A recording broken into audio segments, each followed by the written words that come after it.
Fritz.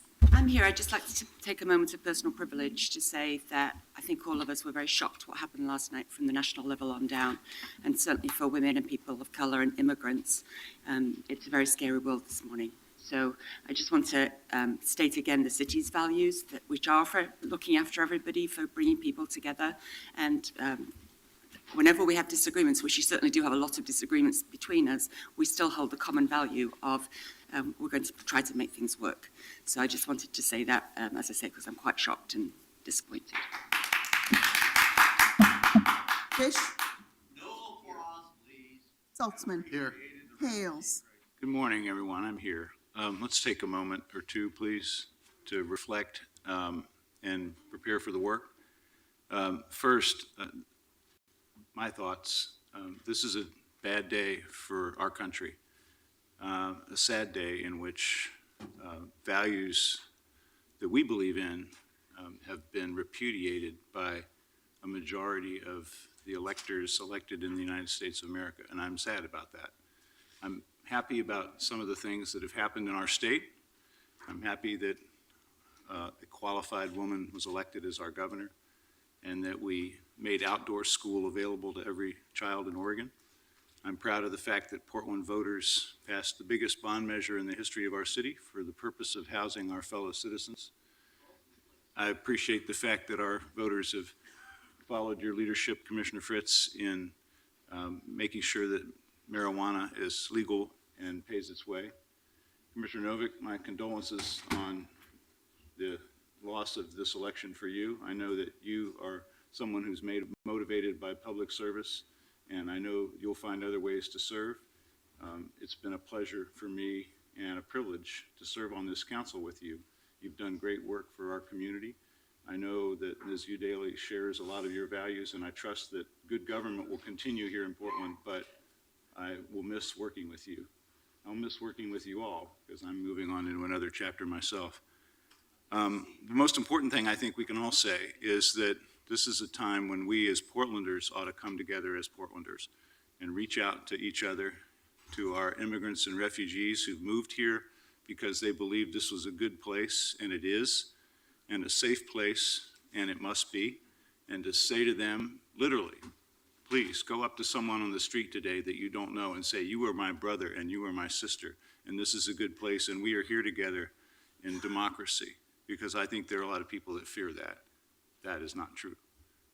Go up to a young person, and I know some of my staff who are here have kids, and they've been trying to explain this election to them.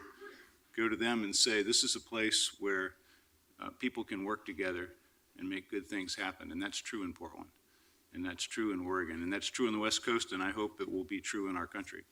But I think we all need to do some reassurance of our fellow citizens, particularly young people and people of color and women, that this is a good place and that we respect each other here.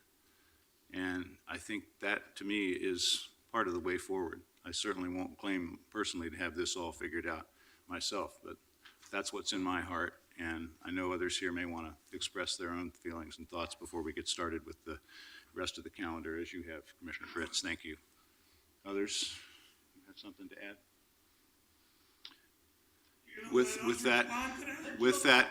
With that, we'll open communications. What about letting us respond to what you said? Of course, I'll do that. Hang on a minute, Joe. Let me just. Mr. Walsh, not Joe. Let me just ask this morning, particularly this morning, that we might try to be civil with one another. I'm being civil, but if you're going to lecture us, we have a right to respond. I'm not lecturing. Yes, you are. Mr. Wilkins, would you like to say something? Go ahead. Well, I'm the first to talk. Go ahead. Item I know months 1227, ago. request of Cedric J. Wilkins to address council regarding election, a candidate, and Measure 97.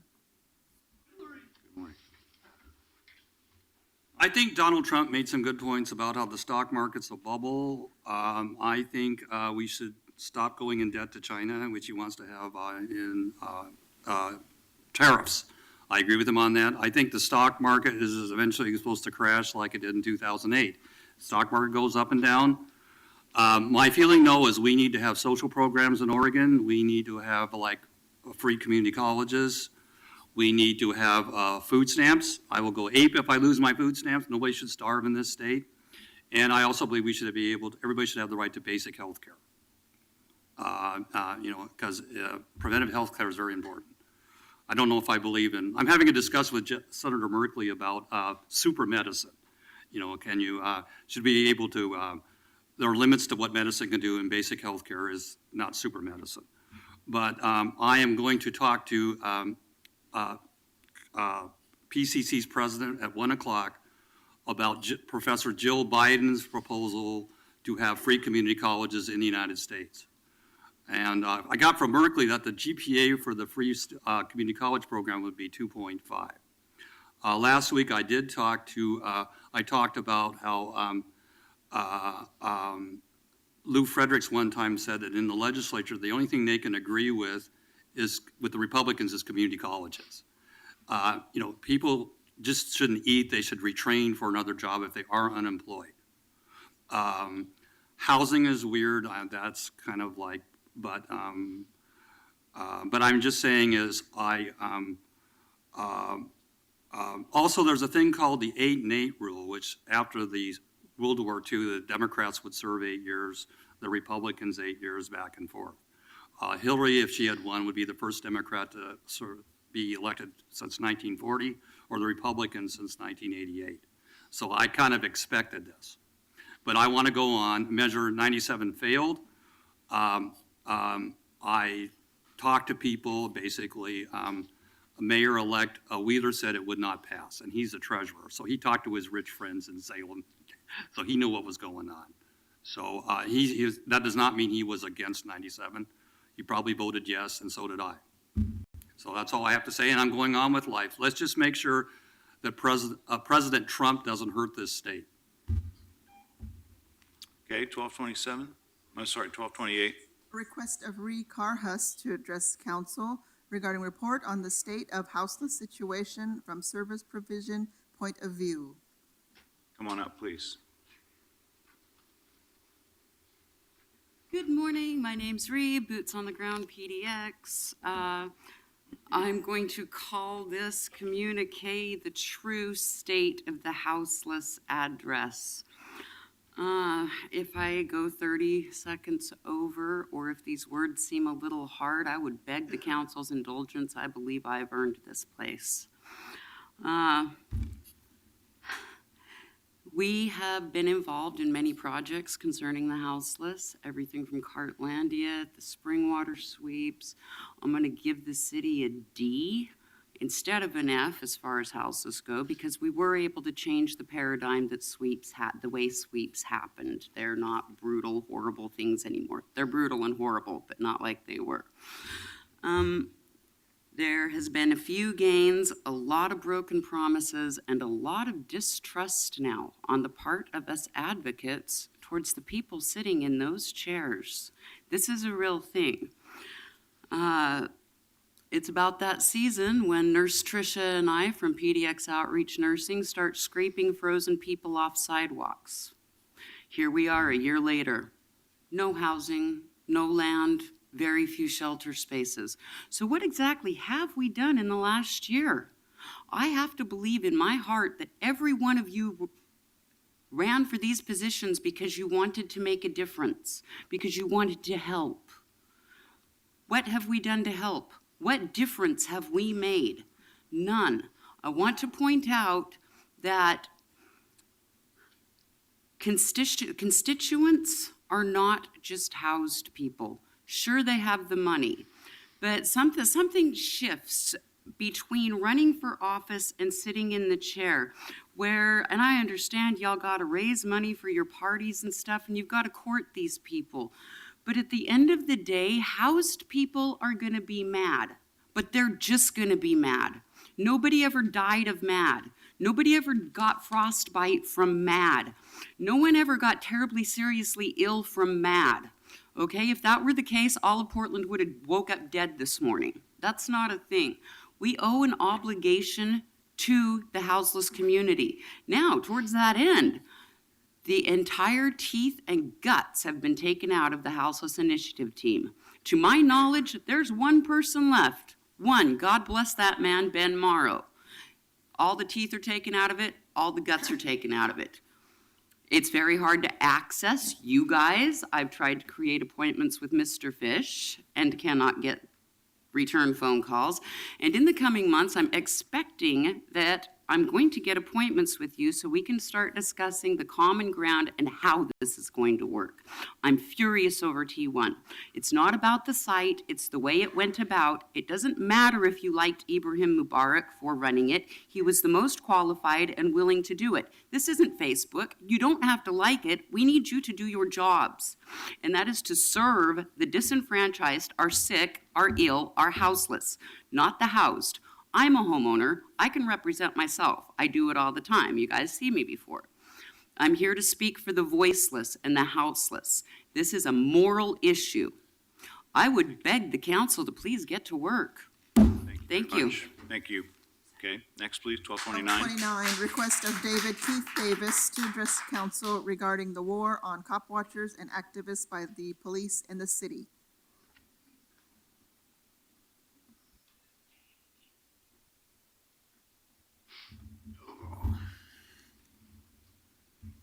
So first off, I just want to address, everyone's all butthurt about Trump becoming president. And you're talking about the refugee crisis and all this stuff. Well, what about all the economic refugees we got in our own community, all the homeless people and all this? Do you care about them? No, you don't that much. So don't go acting like you really care that much.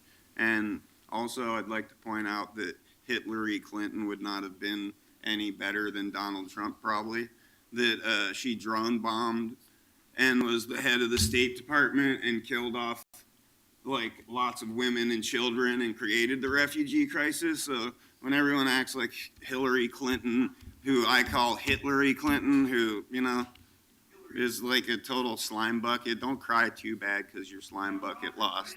Because they were both slime buckets, and this is what America deserves, okay? Really, in reality, because we have maggots feasting on the innards of society, and everyone just keeps voting for them, and we keep looking to the government to fix our problems, when all you guys do is war on civil rights. You don't protect civil rights. I've been arrested in this council chamber so many times, I'm losing count at this point, I just won a case for getting arrested here and illegally arrested, one of my many arrests, November 25th, 2015, which I, won that case last week. And now I have a CRC meeting tomorrow about pain compliance techniques being used on me by the police when I wasn't resisting. And now one of my witnesses is excluded. Charles Johnson can't even attend the meeting. So you guys, and then, I got arrested. I was one of the 6 people arrested at this protest at the Million Mass March on November 5th that just happened. And the police falsified charges, said I was up on the freeway. I wasn't. I actually might have been, but I got displaced from the group helping some people.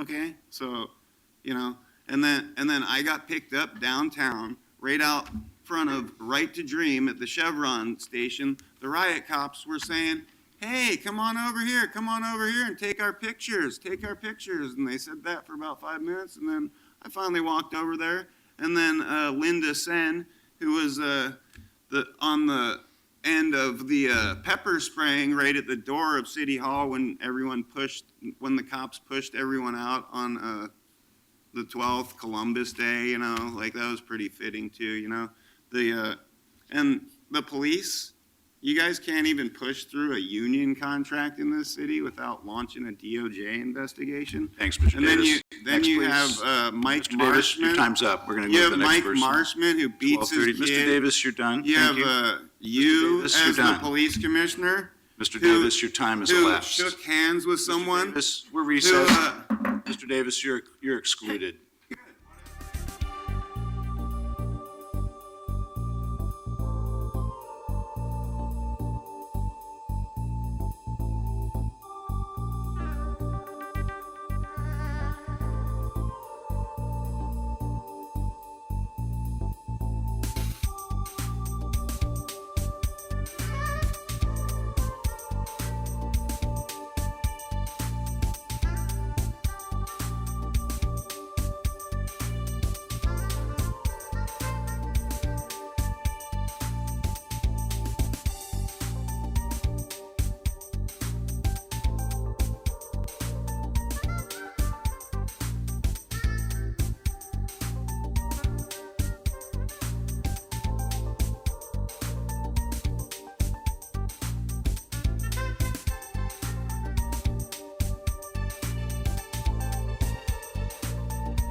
Resume our work, please, and take item number 1230.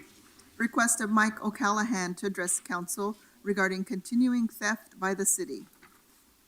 Come on up, please. Mom's little baby loved cardboard, cardboard. Mom's little baby loved cardboard bed.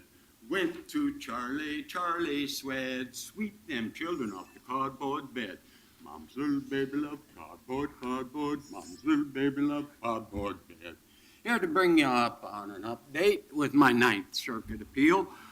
Moved since I had all these things happen to me since the first, so I wrote this up so that they could see what kind of unlawful activity you had perpetrated on me, and you too, Amanda. You know, you're head of parks. Okay.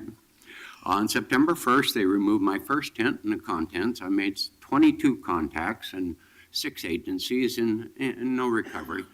On September 9th, September 8th, the second tent and its contents was removed, still no recovery. On September 9th, the third tent and its contents were removed, no discovery. On September 13th, the police entered my tent and left their card, entered both zippers. On September 14th, you guys stuck up those posts talking about illegal camping and trespassing, citing ORS 164245. On October 16th, there was a full theft of most of my things, not all my things, a bunch of my things out of my tent. My bedding was gone. On October 24th, there was another full theft again. This time there were tire tracks showing where they came. I'm in a secure area where only authorities can unlock the gate. I don't want to go into details here, but then also here I have these two right here that were given to me, this one 7 days ago, this one yesterday. They might be out stealing my property as we speak, but at first I would like to give a moment of silence to Mark Seaton, who died on Springwater Trail when you started those sweeps.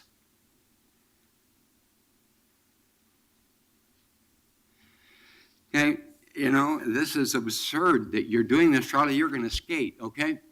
This isn't going to be any fine on you at all. It's going to be a fine on all the people in the city of Portland. Okay, an update on the Ninth Circuit. My attorneys are very interested in the fact that your attorneys refused to answer both of my appeals. Also, the Ninth Circuit granted without petition oral arguments. Thank you. Thank you. Next, please, 1231. 1231, request of Mary Eng to address council regarding Yom Kippur Stampede. Hi, City Council. My name is Mary Eng, and I want to offer you some healthy snacks. I've got energizing gluten dairy-free mocha snack with coffee and cacao, and I have maca-encrusted maple cashews and some apple crisps. If you're hungry, I think it's great. These are actually really addictive, so I'm warning you. And, you know, when I was researching the Yom Kippur Stampede, I was looking up a list of human stampedes on Wikipedia. And it turns out there was a very tragic Yom Kippur Stampede in a synagogue in Poland, about 1872, I'm thinking. And that was what really gripped me, because I heard that when you guys were doing a Yom Kippur Stampede, one of the Jewish members of Portland Cop Watch had to leave her services to come check on the victims of your egregious police brutality. Pepper spraying, arm breaking, concussions, whiplash injuries, a backwards down steps bottleneck stampede involving amputees, disabled people, disabled women veterans with post-traumatic stress disorder and brain injury, children, infants, Linda Sen, pepper sprayed in the face, Micah knocked unconscious, Micah Rhodes, the fellow you harassed, Mr. Hales, at Nike, with police to punish him for caring about Black lives. So Miss Laura Veron Vizcarra Vanderlyn had her iPhone stolen the week before, and her attorney is working on getting your infinite bureaucracies to release her iPhone. She is a grandmother. She has grandchildren. She has children who are very worried about why you have stolen her iPhone. Could it be perhaps because she live streams? In fact, sometimes acts of brutality. She doesn't identify as a cop watcher. She records what's there. She's a Mexicana Latina feminista with a French name, Veron, Vizcara, her father's Spanish name, and van der Linde, of her very lovely husband from Dutch Indonesia. Her children are beautiful. They would like you to give her back her iPhone and not pepper spray her friends in the face or knock Micah Rhodes unconscious and stampede and trample him such that she thinks a murder is happening on Yom Kippur. And the Department of Justice has let you know that your neo-Nazi on the police force endangers the lives of each and every officer. This is a matter of national security importance. And I'm so glad the DOJ... Thanks, yes, thank Mr. you very House, much. thank you so much for everything you've done for this city. Thank you. Thank Here. you for holding Thank you, you're done. the face of the Lario Day. Thank you. Thanks very much, you're done. Ms. Ng, you're finished, okay? No, I would like you to be done so we can move on to someone else. Thank you. Are you finished? Are you glad? Just a minute. Ms. Ng, you need You're to happy I wasn't past be recessed and you're excluded.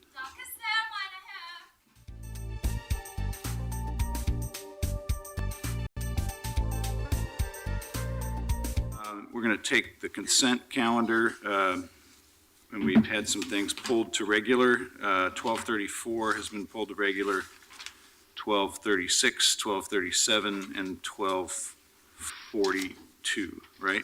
Could you say those again, please? Sorry, let me do that again. 1234, 36, 37, and 42. Thank you. Got that? Anyone, any other requests? Mr. Walsh, I know you requested 1242, so we'll give you a chance to speak then. Okay, let's take the balance of the consent calendar minus those items that will carry over later into the agenda. Novick? Aye. Fritz? Aye. Fish? Aye. Saltzman? Aye. Hales? Aye. Okay, item 1232. We're gonna do the proclamation first. The proclamation first. Oh, we want to do the proclamation first? Is everybody here? Okay, sorry. And you're going to welcome our guests. Yes, I will. All right, sorry. We're going to take 1246 first and then 1232 because our guests are here. 1245. 1245, sorry. Proclaim Veterans Day, November 11, 2016, to be a day to express our gratitude for our veterans and citizens serving in the United States military in Portland. So appreciate the opportunity to do this. Thank you, Commissioner Fish. I'll read this proclamation, and you and others on the council may have some comments to make, and then we have a guest to invite forward. Proclamation says this: whereas the first Veterans Day proclamation was signed on November 11th, 1954 by President Dwight D. Eisenhower to pay homage to all of our veterans who have contributed to the preservation of this great nation. And whereas the brave men and women of our Army, Navy, Air Force, Marine Corps, and Coast Guard exemplify selflessness and steadfast commitment while risking their lives to ensure our freedom. And whereas wounded and suffering military members and veterans who return home honor us with their dignity, courage, and valor. And whereas veterans deserve the utmost respect and support which they have earned while defending our homeland. Whereas we admire and stand beside the families and loved ones of those who have served and currently served and the immense burdens they bear. And whereas we are continually grateful for the freedoms we enjoy in Portland and across the United States, thanks to the service and sacrifices of men and women in our military. Now, therefore, I, Charlie Hales, Mayor of the City of Portland, Oregon, the City of Roses, do hereby proclaim November 11th, 2016, to be a day to express our gratitude for our veterans and citizens serving in the United States military in Portland, and encourage all residents to observe this day. Let's suspend the rules and thank our veterans. And let's invite you, Mr. Calhoun, forward to speak. And I know, again, others on the council may want to reflect on this as well, but thank you for being here today. Thank you very much. Matthew Calhoun, welcome. Thank you very much. I appreciate it. Good morning, Mayor Hales and Commissioners. My name is Matthew Calhoun, and I am an Army veteran. I think you need to speak into the microphone, otherwise the little closer captioners there. can't hear. There we go. All righty. Thank you. I've been employed by the city now for about 10 months and 10 days. Just over 2 months ago, I was voted in as the chairperson for the Veterans Empowerment Team, and that's what brings me in today. I'd like to briefly tell you about this team. Shortly after beginning employment with the city, I sought out the Veterans Empowerment Team, and I found that it had been somewhat quiet for the previous several months. With a small core of veterans from Parks, we rekindled the group, and that group got to work quickly and redefined our mission and our vision. We identified the efforts that would be important to us both individually and as a group. Our vision and mission, agreed on and voted in as our guiding principle, states, beginning with the vision: the Veterans Empowerment Team will support and mentor the employees of the City of Portland who have affiliation with military service, and we will internally advocate for veteran causes with the City of Portland. The mission states the Veterans Empowerment Team leverages our shared experiences, promotes cross-bureau camaraderie, and builds and maintains a network dedicated to the advocacy and success of our veteran community to achieve the vision. I'm very proud of this team and our efforts, and thus far, and very happy to be here today representing the Veterans Empowerment Team. As you read the proclamation into the record, we feel by this proclamation, the recognition of the veterans that came before us and the service that we've performed is so very much appreciated. We feel it's important to have this proclamation because it meets with our mission and our vision. To expand on this, I'd like to provide just a few more details of how we are working towards meeting the goals that support our vision and our mission.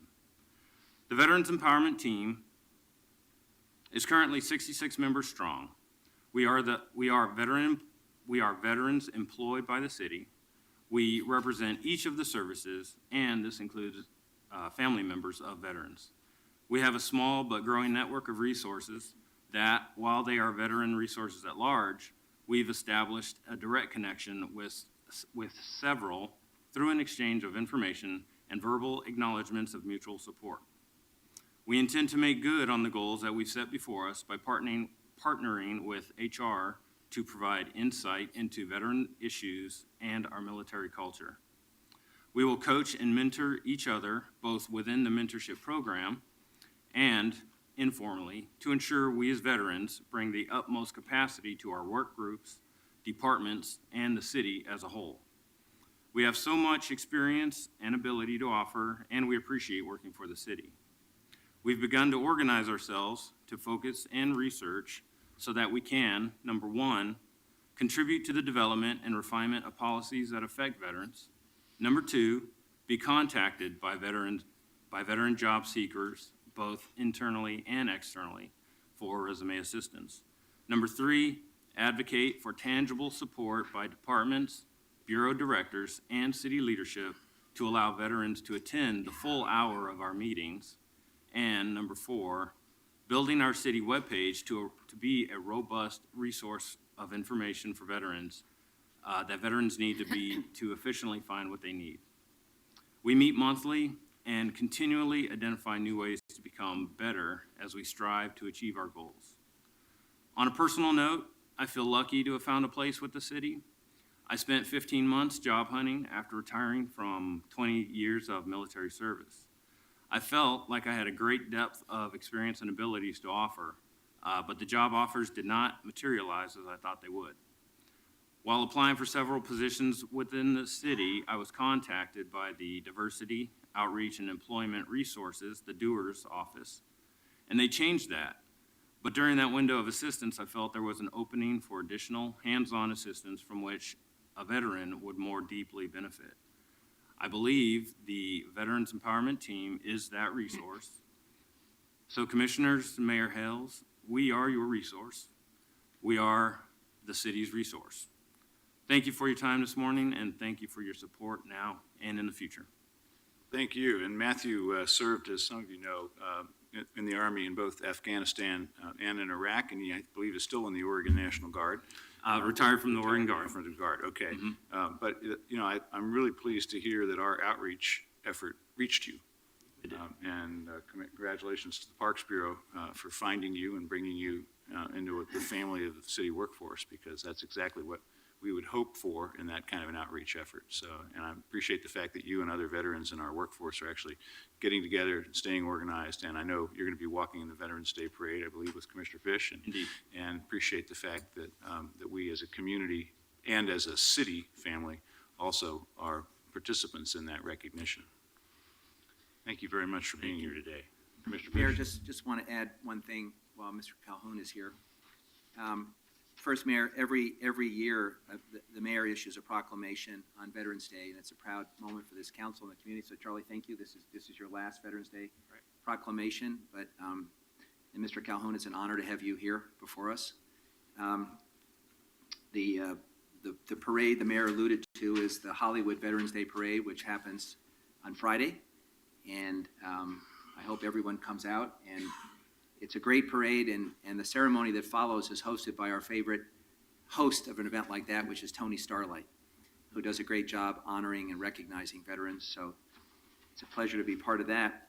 And Mayor, if I could, I just want to make a comment. You and I teamed up on this proclamation, but it was Asena Lawrence on my team who did a lot of the work with your team in drafting it. Asena Lawrence identifies as Islam. And so today, she has reason to wonder about whether her country is as welcoming as it could be to people of different faiths and different national origins. And so I want to publicly thank Asena for her service to our city, and to tell her that, that we're very proud of the work you do, and that we will always support you in the work that you do for us. So thank you. Thank you all. Let's hear it. Thank you. Thank you very much, and we'll see you Friday. Thank you. Thank you. How about All right. letting the Navy guy say something? We'll let you say something a little later, Joe. I've got you on the No, calendar. on this item. No, we don't do that on proclamations. So Why we're gonna, not? because we don't. So Well, we're- you just love the veterans, gonna- don't you? we're gonna- How about 9 years in the Joe, Navy? Joe, please. 9 years Mr. in the Walsh, Navy. Mr. You Walsh, should let me say no. something. We're gonna move on. We're gonna do 1232. You're a hypocrite there, Accept the buddy. quarterly technology oversight committee report from the chief administrative officer. Okay, come on up, please.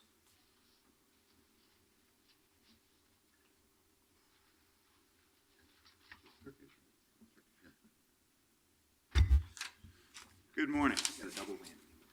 Good morning, Mayor and Commissioners. I'm Jen Clodius, Senior Management Analyst for the Office of Management and Finance, and staff for the Technology Oversight Committee. With me are Jeff Baird, Director of the Bureau of Technology Services, and Paul Scarlett, Director of the Bureau of Development Services. As you know, the TOC is made up by representatives that you've selected. Unfortunately, none of them could be with us today, so you're stuck with city employees only. All right, you'll do. But your members are, for Mayor Hales, Dr. Wilfred Pinfold, Ken Neubauer for Commissioner Fish, Diana Garcia for Commissioner Fritz, Josh Mitchell for Commissioner Novick, and Mike Lynch for Commissioner Saltzman. We're here to present the Technology Oversight Committee's quarterly report for July through September 2016. So this actually only takes us up to 2 months ago, so there's a gap. This quarter, the TOC only followed one project due to an odd set of timing, but that is the ITAP project. We're going to show you this dashboard, which contains information from the project management staff, the quality assurance contractors, and from the TOC. And Jeff and Paul are going to explain what is and what was. Okay, please. Go ahead. So, good morning, Mayor Hales and members of City Council. Jeff Baer for the Bureau of Technology Services.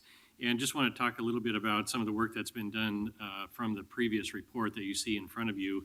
And instead of focusing in on what the project had been doing, I'd like to talk a few minutes about what we've been doing the last couple of months in terms of going forward. And today we just completed an external assessment that we had by a local consulting firm that did a project assessment of ITAP, and working with Director Scarlett on this, working together as a co-sponsor approach. We've received the final assessment, and we're working right now on putting forward a go-forward strategy on doing what we're calling a discovery phase of working to, over the next 4, 5, 6 months, we're not quite sure yet, but what work do we need to do in terms of what are we going to do for this project going forward? So, Paul, if you want to talk about. Sure, appreciate it, Jeff. Yeah, we made a determination a couple months ago, given in the report, which shows red in time and budget and so forth, the scope of the project, the complexity.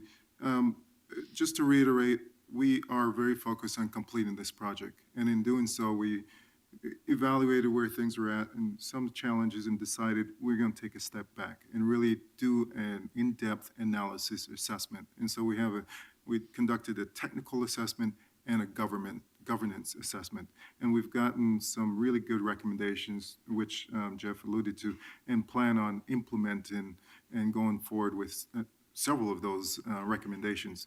But at this point, we felt it was not feasible, not in the best interest of the city, to continue the ITAP project as is with, and as you know, we did sever ties with the previous vendors, and trying to figure out who do we partner with and what do we do and how do we do it, taking a step back and really diving deeply into where things are at and what's the best arrangement going forward, we felt was the best action to take. And we've received pretty good acknowledgement that that is a good decision. Rather than continue to spend time and money, let's really look at where we can leverage the best efficiencies and make the best interest that will benefit the tenements of the project, which hasn't changed. We're just to increase access to the public and for the customers to allow us to conduct business in a more efficient way. So in short, we are, we wish it was further along. It's not, but we acknowledge that, and we feel we have a good plan by having an independent assessment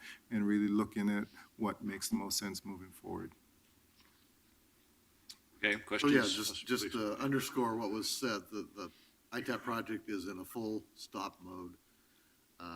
We've had this independent assessment, we're reviewing that, and we will be coming forward with a going forward strategy in the next couple of weeks, which we'll share with all of you. Thank you. Other questions?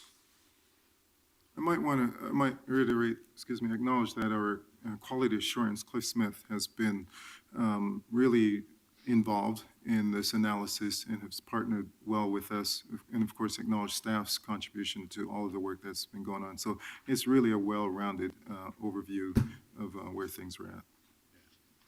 Good. Other comments that any of you had, Jeff? And this is the only project we're looking at today, right? That's correct. And you'll note on the report that we do have several others coming up. One is the data center relocation project, and also the SAP module enterprise asset management. That'll be part of the report for the next period. So is the Technology Oversight Committee going to be involved in the figuring out of what to do next? Yes, in fact, we took heed from their concerns and responses in where the ITAP project was at. And so we have reported to them about the different assessments occurring and that we would report back on any plans moving forward prior to moving forward. So they're very involved. And I would just add, they were very instrumental in helping us draft the scope of work for what the engagement was to be. Yeah, that's because that's what Commissioner Saltzman intended when he set up the committee, was that they would help us with our purchases as well as monitoring how they go. Yes, that's correct. Okay, great. Thank you very much. Anyone sign up to speak on this item? They both left. Mayor, I move the report. Okay. Second. Further discussion? Roll call. Can I speak on the topic? Oh, I'm sorry. Yeah. You didn't say it. Yeah, no, come on up if you want to. I'll tie two conversations together. I personally believe that our national defense depends on technology. I am sorry that I will switch a little bit. I'm not too sure in the future that, like veterans, that humans will play a lesser role in combat. I talk against Intel, but I must admire Intel for making the computer chips that may go into our Predator aircraft, which can defend our country without having pilots as POWs. They are intelligent. I don't think I could fly an airplane, but a computer chip in a Predator aircraft. In the debate 4 years ago with Mitt Romney, President Obama scored by saying, Romney said something like, we have the lowest Navy since World Wilkins, War II. I do need you to focus on this item. The issue is, I think technology is important, and to just, computer chips can think. We need to invest in this. I think Intel does make a great contribution to national defense, and I support technology. I support community colleges. Community colleges repair technology. Thank you very much. Thanks. Okay, let's take a vote, please. Novick? Aye. Fritz? I know how hard everybody has worked on this project from its initial inception to just trying to make it work. And so I really thank the Bureau of Development Services, all the staff there, and it clearly is now time to say what we purchased is not working out, cannot be made to work. And I appreciate your making that decision, Commissioner, and moving on. Thank you. Aye. Fish? Colleagues, we're currently doing a big look at the question of how we organize and support committees, boards, and commissions. And in our form of government, we have all kinds of different and sometimes conflicting standards and rules. And the city is undertaking a process to create some uniform rules, some standard bylaws, making sure that people are supported in their work and get the training they need and the assistance, something that's long overdue. And I just want to acknowledge that the Technology Oversight Committee, which is staffed by, which is composed of citizen volunteers, has got to be among the highest performing bodies that this council has had the honor of launching. And I would not want to miss an opportunity to thank the folks who volunteer their time to do this work. It's really hard. There isn't a lot of glory, but these presentations are among the best that we get on a regular basis. So thanks to the people who volunteer to make this committee work so effectively. Aye. Saltzman? Well, I also want to thank the Technology Oversight Committee, and I also want to thank Paul Scarlett and Jeff Baer and employees in the Bureau of Technology Services, Bureau of Development Services, and Office of Management Finance for teaming up to help us figure out what the solution is to this problem right now. Thank you. Aye. Hales? Aye. Okay, let's move on to the items that were pulled from the consent calendar. The first of those is 1234. Accept the Portland, Oregon Sign 2016 Annual Program Review. Have we got someone here to speak on this item? I think we do. Come on up, please. And I pulled it, Matt, just because I'm very interested in this program and I want to make sure that everybody does know about the sign and they're supposed to ask before they use it. Okay. Good morning. Good morning. For the record, my name is Tanya Harris, and I, along with Director Brian Inge and City Attorney Simon Wang, manage the Portland, Oregon Sign Program. Earlier, we met with your individual offices earlier this year, and so we are here at your direction to present the Portland, Oregon Sign Program Annual Report. Over the past year, we have been focused on developing the program and have issued approximately 78 license agreements, developed a fee strategy to recover the operational and maintenance cost of the sign, and have registered for several trademarks with the United States Patent and Trademark Office. To further the growth of the Portland, Oregon Sign Program, we are developing partnerships with local companies like Travel Portland, who offer brown bag sessions where we hope to attend and conduct a presentation on the Portland, Oregon Sign Program to their customers. By next year, we plan to have all our trademarks, a marketing strategy, and a partnership with Travel Portland. We are here to answer any questions you may have about the Portland, Oregon Sign Program. Okay. Thank you. Commissioner, did you have some questions about this? No, I just wanted everybody to know that that's what we're doing. We're working on it. It's making us a small profit so far, right? Yes. Could you give the details on that? We have earned, in last year, we earned a surplus of about a little over $9,000. The sign operational and maintenance cost run us about $30,000, and so we collected about $3,900 last year alone. 39,000, yeah. 39,000. Yeah. What's the, in general terms, what's the difference between fair use of this image and something for which we get compensation? And I'm thinking about the fact that, like, every time there's a Trailblazer game that's a national game, the NBA does a sweep of downtown, and they always sort of focus on that sign. I'm guessing that's fair use because it's background. But what's roughly the line between the use that people can make of it without cost and when it becomes something for which they have to pay us a fee for the intellectual property rights? Commissioner Fish, I can answer that. Simon Huang for the record. Probably the easiest answer is it depends on what the intent of the use is going to be. If it's for a commercial purpose, for example, for a television commercial, or if the person is making, if the company is making money from it, then that's going to be something that we would actually ask for a fee. If it's just simply in the background of a newscast or of a television spot or something and just shows in the background of, shown Portland, then that's going to be under fair use and we would not seek any revenue from that. Other questions? So it can be used as in the background of a commercial, and that's not If it's a television commercial and it is being used even for a short period of time, if there's a focus on the sign, then that would be something we would seek a fee for. if it's just in the general background image of Portland, then Yeah, I mean, I think a lot of times you see in these commercials, like when they actually linger on the sign for a while, then that's at the point that we start getting involved. One of the reasons Simon always looks so tired is that he actually, in his office, has like 5 television screens. He's watching all the stations Watching for all this day, unauthorized monitoring commercials. compliance with our copyright. So if somebody sees a mug or a glass or something with this image on it, should they contact you to ask if it's been permitted? Correct, yes. That is correct. Presumably they could call 823-4000 and be directed to you. Right, and our information is also on the website, where they can contact myself, for an intellectual property license agreement, or if it's any type of media question regarding the Portland, Oregon sign, then Jen Clodius is also, her information is also out there. Thank you very much. Yeah, thank you very much. Thank you all. Anyone want to speak on this item? Yeah. Come on up.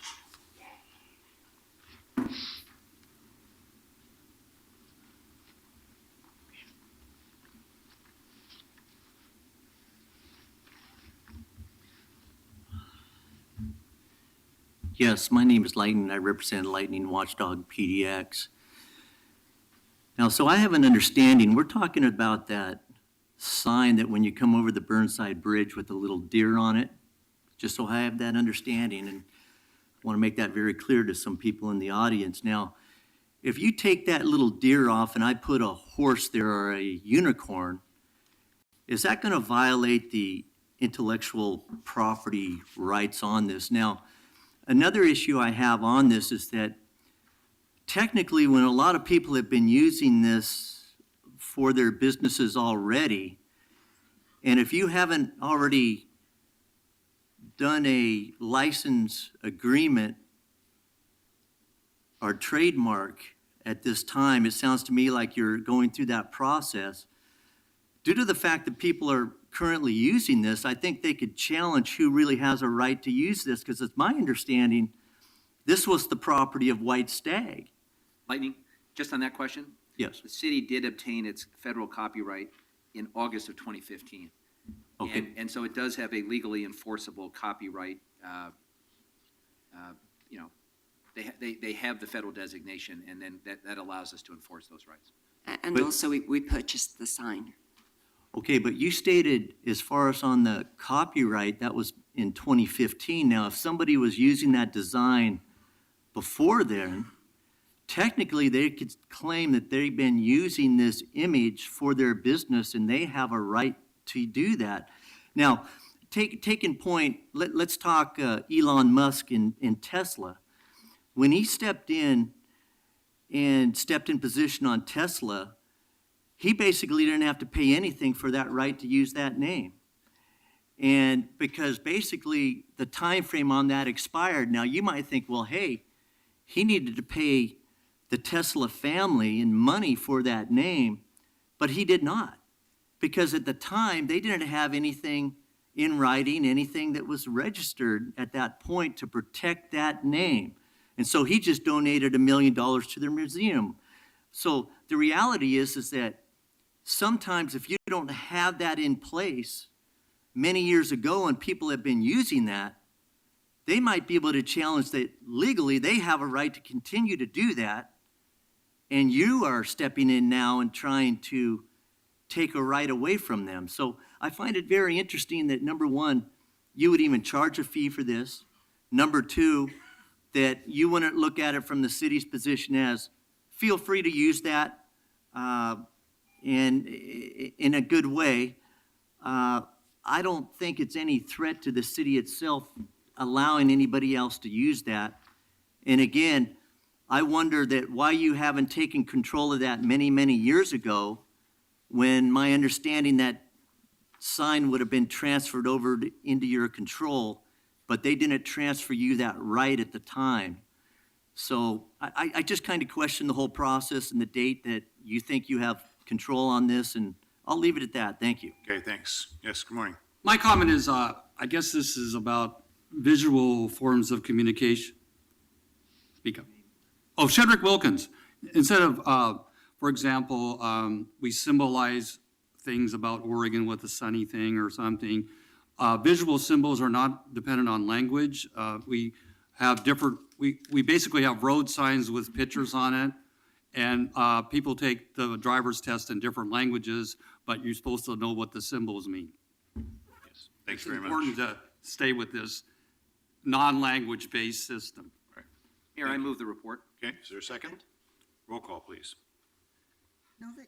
Aye. Fritz. Just from the report, excuse me, we purchased the sign in 2010, and we have licensed many more businesses this year than before.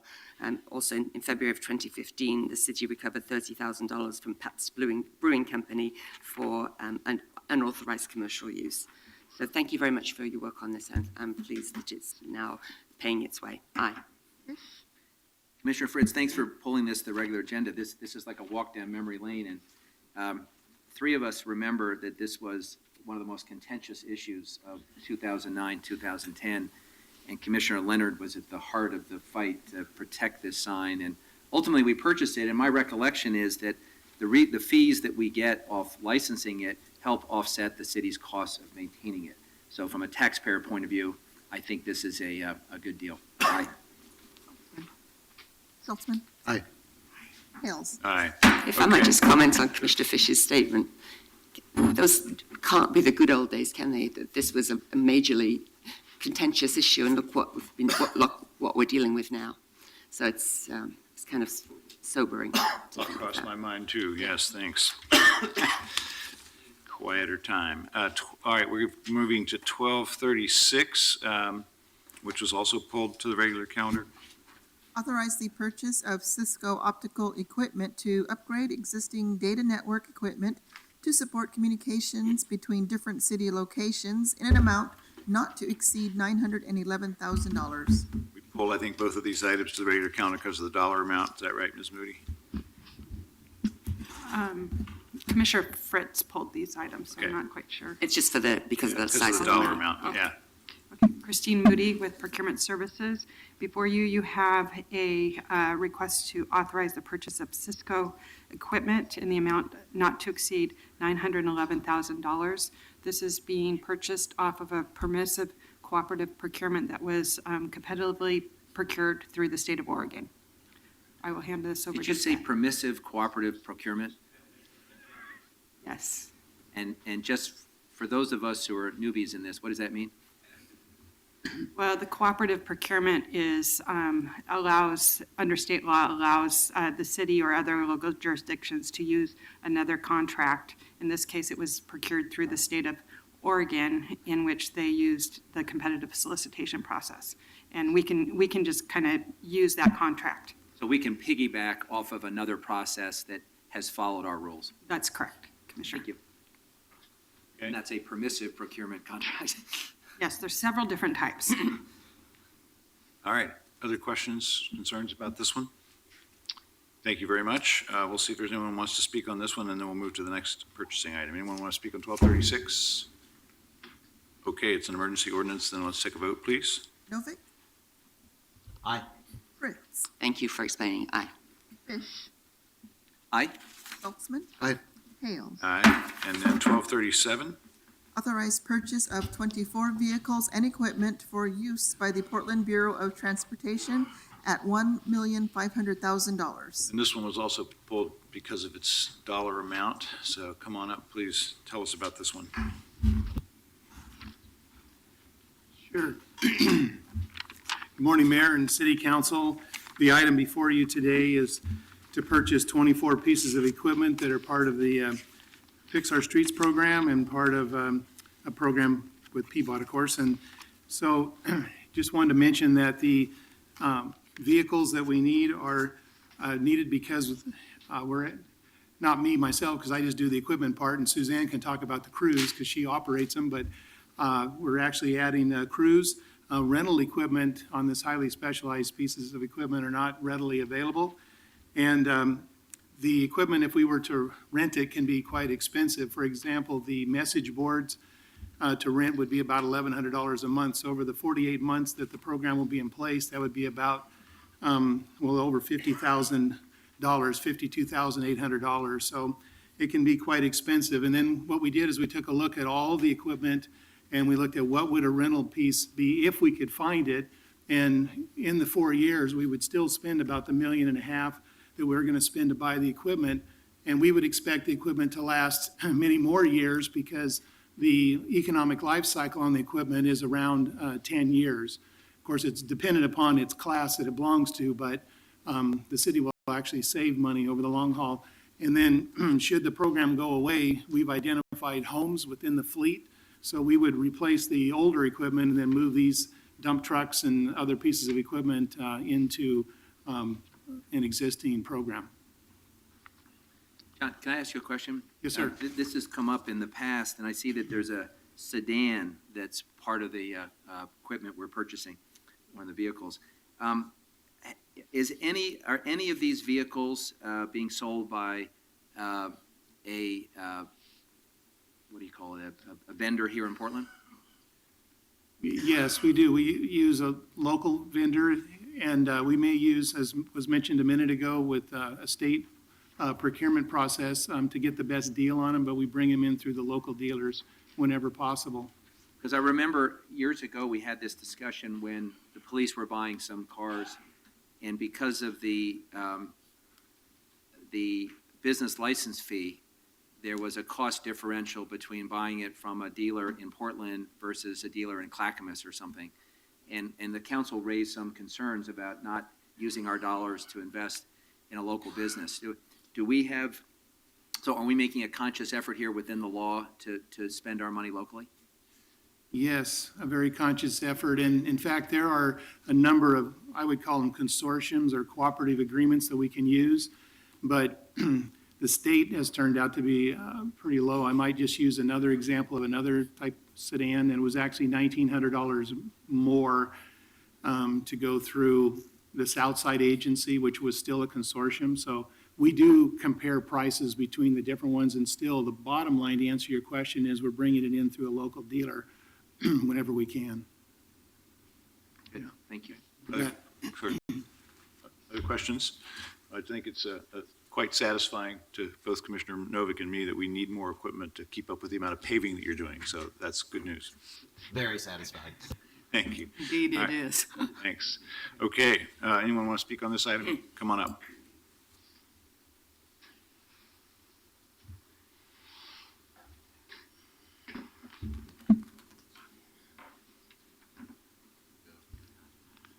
Good morning. My name is Joe Walls. I represent Individuals for Justice.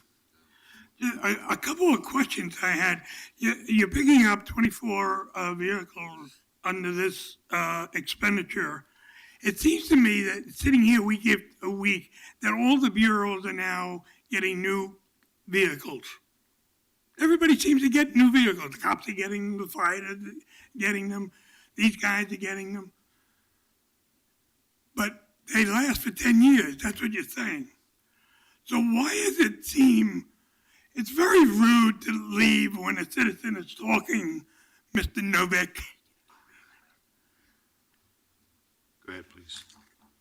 The second part is that I like the question that Commissioner Fish brought up about doing it locally, and I'm curious of what decides the price range that we would go beyond local.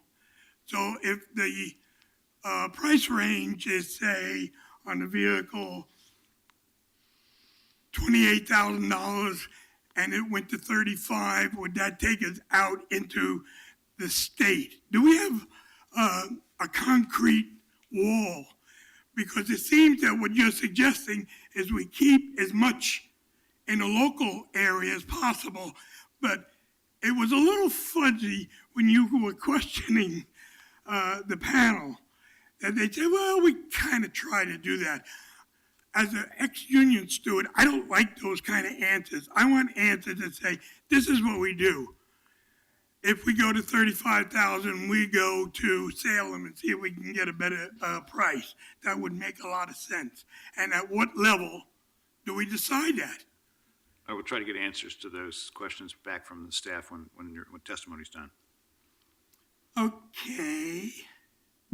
I think Those are the biggest points, and I really appreciate Commissioner Fish bringing that up, because we should do that, especially in the present circumstances of our government. We should keep everything local. Well, Joe, I think especially where we're taxing ourselves to maintain our Yes. streets, it would be sort of odd for us to tax ourselves and then go to a lower tax jurisdiction that isn't, and spending our dollars there if the law allows us to buy local. But I have a tendency that says that I want the best buy.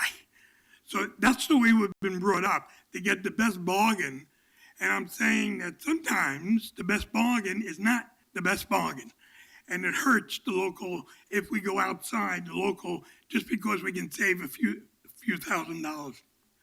Yeah, it's a good So question. I Well, really appreciate you bringing it up. I think that we'll get them back up at the end, but I think the answer to your first question is these aren't replacement vehicles. These are more vehicles. We have to make the fleet bigger because we're doing more work. I know government is growing. Well, it is in this case because we I passed a know. gas tax and we're doing 100 miles a street a year instead of 35. So it takes more trucks to do 100 miles than it takes to do 35. I think I got that right. But the other question of what's our buy local policy and how much more are we willing to pay for somebody who's paying Portland taxes is a good question, and we'll get them back up and get an answer for that. But I might have it right on the size of the fleet rather than the cycle of the fleet question. Okay, Lightning? Yes, my name is Lightning. I represent Lightning Watchdog PDX. I absolutely agree with them purchasing the vehicles new. One of the things I didn't hear is I was hoping that they would have some type of warranties on these new vehicles. I didn't hear anything on that because that's real important to me on the longevity and maybe deferring some of that maintenance cost to a warranty. Because I noticed that on the gas tax itself is for street repair, but my understanding on that gas tax that can also be used to maintenance of the vehicles themselves. So I believe I'm correct on that, but that really makes a big difference. I just want to make sure that when you do purchase new, that possibly warranties are negotiated with these companies, and I'm hoping they are. And just another issue I guess I have is that I'm hoping these type of vehicles also can be used for other bureaus. Maybe they can, maybe they can't. And again, what I was talking about is maybe for like parks. When we were talking about dredging, I know that they, when you take the sediments to on-land facilities, they normally use dump trucks to do that. So I'm hoping other bureaus can get use out of these vehicles. And again, I absolutely approve on the purchase and just hope there's warranties included in the deals. Thank you. Okay, good questions. So why don't you come back up, please, and let's answer those questions. One, is it right about more vehicles versus replacement? What kind of warranties do we get? And what is our threshold for when we would buy locally versus buy outside of the city at maybe a slightly better price? So I'll start. I'm Suzanne Kahn from Transportation. Yes, you are correct. These are additional vehicles, not replacement vehicles, so that we can do more work. The preventive maintenance question, I think, is an important one to us and to City Fleet. Our most recent completion rate for preventive maintenance on all our vehicles, and we have a fleet of nearly 200 rolling stock, is over 90%. So we are committed to maintaining the vehicles we have. We also... About warranties versus our own maintenance. I mean, they have a warranty, I assume. They're a new vehicle. Yeah. Sure. Again, John Hunt, City Fleet Manager, and I really appreciate Joe's question very, very much because we eat, live, and breathe fleet. And the way we go about our business is very much like you would go about your business at home. You first decide what type of equipment you might need, what's its range, what's the payload capacity, how far do I need to reach with that piece of equipment? And then, once that's determined, then we go out to bid, either through, our local bidding process that you're very familiar with, or if we can use an already bid process, then we'll do that. But it's really driven by the piece of equipment itself and getting the lowest price. That's the first thing we look at. But then within the local area, we have to look at, is there a dealer? Does that dealer supply the piece of equipment or the volume? Does that dealer support the warranty on the piece of equipment that we're buying? Do they supply the parts? Because remember, we buy parts on an ongoing basis around the year through all the local dealers, so that they, in different parts outlets, so that we can provide the economy with some, funding that way. So, great question. And then each vehicle in its class, whether it's a sedan or a dump truck, each one has its own economic life cycle, which is put together through statistical analysis of the cost of the fleet. And we also look at outside agencies. When we were up here not long ago, we called Seattle and we were talking to them about their life cycles as well. And so it really is a science in what we do, and that's why we're very proud to have a centralized fleet management division that we're able to provide the city with the lowest cost possible on any of the pieces of equipment that we procure. Yeah, so what about the price point question? So a Portland dealer is going to be paying 2%, 2.3% of net profit as Portland business income tax. So I could make an argument that we could pay a little bit more for a vehicle acquired from a Portland dealer because some of it's coming back in terms of local taxes. Do we have those kinds of factors when you finally get down to the bottom line? I've got this proposal from this dealer and that proposal from that one, and one of them's in town and the other's not. How does that work out in practice? Well, this has come up over the years many, many times, and so we kind of look at a sphere of influence around fleet, and we're looking at the closest because of our ability to get the parts and the equipment in quicker. And but I'd be happy to provide you with a breakdown analysis, because it can get kind of tricky when you're looking at overall the taxes that are paid in different areas or rates that are paid on top. So it's a pretty deep, but the bottom line is we're always looking for the lowest cost and buying through. John, let me pick up on the mayor's question, because you analogize this to what we may do as consumers, and I'm gonna draw a distinction. Sure. If we as consumers were only concerned about cost, then we'd shop at Walmart and we'd buy our books from Amazon versus going to our neighborhood retailer or going to Powell's bookstore. So in fact, we get to balance as consumers cost and value and our values. So, I mean, I would rather spend an extra $1 and go to a neighborhood business to support a local business than going to a mall and getting maybe a $1 savings off a chain that has no tie to our community. Likewise, I'd rather go to a bricks and mortar bookstore and pay closer to full market than to give it to an internet company that's not paying any Oregon taxes and isn't supporting Little League and isn't doing anything for our community. The question that we keep grappling with, though, is what does the law allow us to do? We understand that the Commerce Clause and federal law, there are laws that constrain us. And if I like the fact that you said that the proximity of the dealer is a value. So in other words, you're thinking in terms of if there's a problem, you don't have to travel 10 miles, you can go a mile, and that factors into your equation. But I think what the council continues to be interested in is how can we promote the buy local component of our procurement legally? And you've said it's a complicated mix. I guess we'd like a signal of what additional things can we do to create, in effect, an incentive for us to buy local, where price is one of a number of factors. And I think that this would be a very good question for Christine and I maybe to come back and visit with you, because that buy local is a very important component to the overall purchasing process. And I really like what you mentioned about when we set our spec, we set the minimum, so we're not buying something that will not work or only lasts half as long, or the distance traveled to get the part is outside of our service area.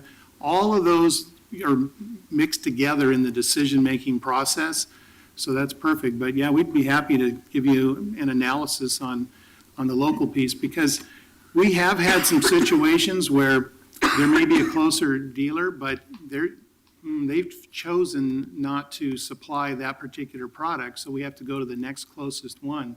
So it's not always as easy as just kind of drawing a circle around and saying, okay, we're absolutely going to go to this person. But we try really hard to do what you're looking to do. It's in the mix of thought that we put into each project. Okay, I think I have a suggestion. I appreciate Mr. Walsh and Mr. Lightning's questions ventilating this. We have an approach to construction contracts where we take the lowest responsible bidder, and we're about to hear a report from our socially responsible investment committee about how we bank our money. So it seems like we ought to take a similar approach to purchasing. And you're right, it is complicated, a lot of factors to weigh. But we have this new discipline, which we just actually used yesterday, of these Gator sessions at its Government Accountability Through Transparency and Results, led by our independent budget office staff. And we've looked into a couple of issues like sidewalk paving and building permits for affordable housing, and then police staffing reallocation around the city, using this model of having independent professionals from our budget office, plus the Bureau, plus commissioners' staffs, bear down on that management question. It seems to me we might want to queue up the next Gator session on this topic of how do we use value. Somebody came in here and said this the other day. It's price, value, and values. And how do we make sure that those three principles are all being applied in situations like this? You're a professional, you've got a lot of factors to weigh, but we also want to bring policy into that discussion so it's okay to do the right thing as it's been defined by that kind of policy. So it sounds like this one is maybe a candidate for that kind of in-depth look. You think so? Well, I think that would be a fine thing to do, but I also think that we need to get going on fixing the streets too. So Yeah, from no, my we should go ahead and do perspective, this it's one. like, I'm not saying we should hold this one sure. up. I'm saying, let's go ahead and do this one, but the bet. issue's been raised for how do we do this over time? We buy stuff all the time. So I think it Absolutely. would be good to have that kind of in-depth look for the future, not just for transportation, obviously.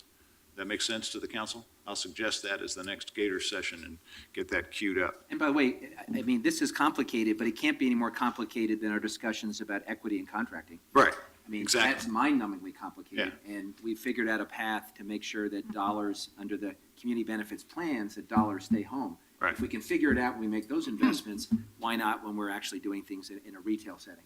Exactly. Good, well, thank you. Appreciate your work on this one and the opportunity to look into the practice more broadly. With that, anyone ready to vote? Let's take action then on this purchase, please. Novick?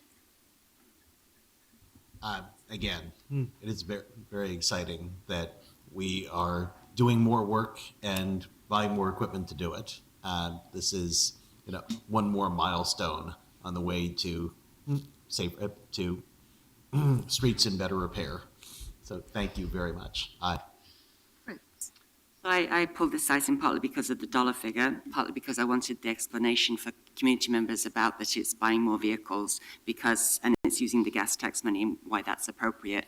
And finally today, it's thank you, Commissioner Novick, thank you, Mayor Hales. This program of fixing more streets is certainly one of your lasting legacies for both of you on this council, and I'm hoping we can do several more before the end of the year. Aye. Appreciate the discussion and the testimony and the colloquy with council. Aye. Saltzman? Aye. Hales? Going to do, $64 million worth of work. It's reasonable to buy $1.5 million worth of tools. Aye. 74, Mayor. 74. Don't forget the No, vehicle use tax. That's right. 74 million. Okay, thank you. All right, let's move then to item 1242, which was also pulled from consent. Authorize price agreements with Centennial School District for the after-school at-risk meal and snack program. And I think this was pulled, Mr. Walsh, because you had a question about it, or you want to speak about it? If I got that right? Yeah, this is one that I didn't pull. Okay. Good morning. My name is Joe Walsh. I represent Individuals for Justice. I'm going to get some egg on my face on this item because of lack of sleep, I think. I left my notes on my desk on this item. But if I recall, and maybe Commissioner Fritz can help me on this, there is a question of about $50,000 that is going to the lunch program and the school. 48, you're right. Yep. And in that process, the federal government will reimburse us for the money. My suggestion is this. The schools are not doing so well, and they could use our help. Well, it seems to me when I read this, I said, wow, aren't we generous? This is like me buying Lightning a mocha, but somebody else pays for it. And I take the credit. That's what this sounds like to me. It sounds like that you guys are giving the money to the schools, which is a good thing. We're all going to fight for that. But then you get reimbursed. So my suggestion is, why don't you take the reimbursement and give it to the school again? And up the ante, and it'll only cost you about $50,000. And you're getting a 50% discount because the federal government's coming over the hill. My argument here is don't be cheap. The schools need our help, and we seem to have some problems raising funds. We just had a disaster, in my opinion. The only thing that went down that really caused me a great deal of problem was 97. So we're going to be strapped for money. This is the bargain. So let me buy Lightning a mocha and let Commissioner Fritz pay for it, and I'll give her the credit. All right, thank you. So any further discussion about this? Let's take action on it, please. Novick? Aye. Fritz? So this is an after-school lunch program. It's done with the Oregon Department of Education. The costs are about $48,000, and we will get reimbursed for $46,000. I'm amused interested that Mr.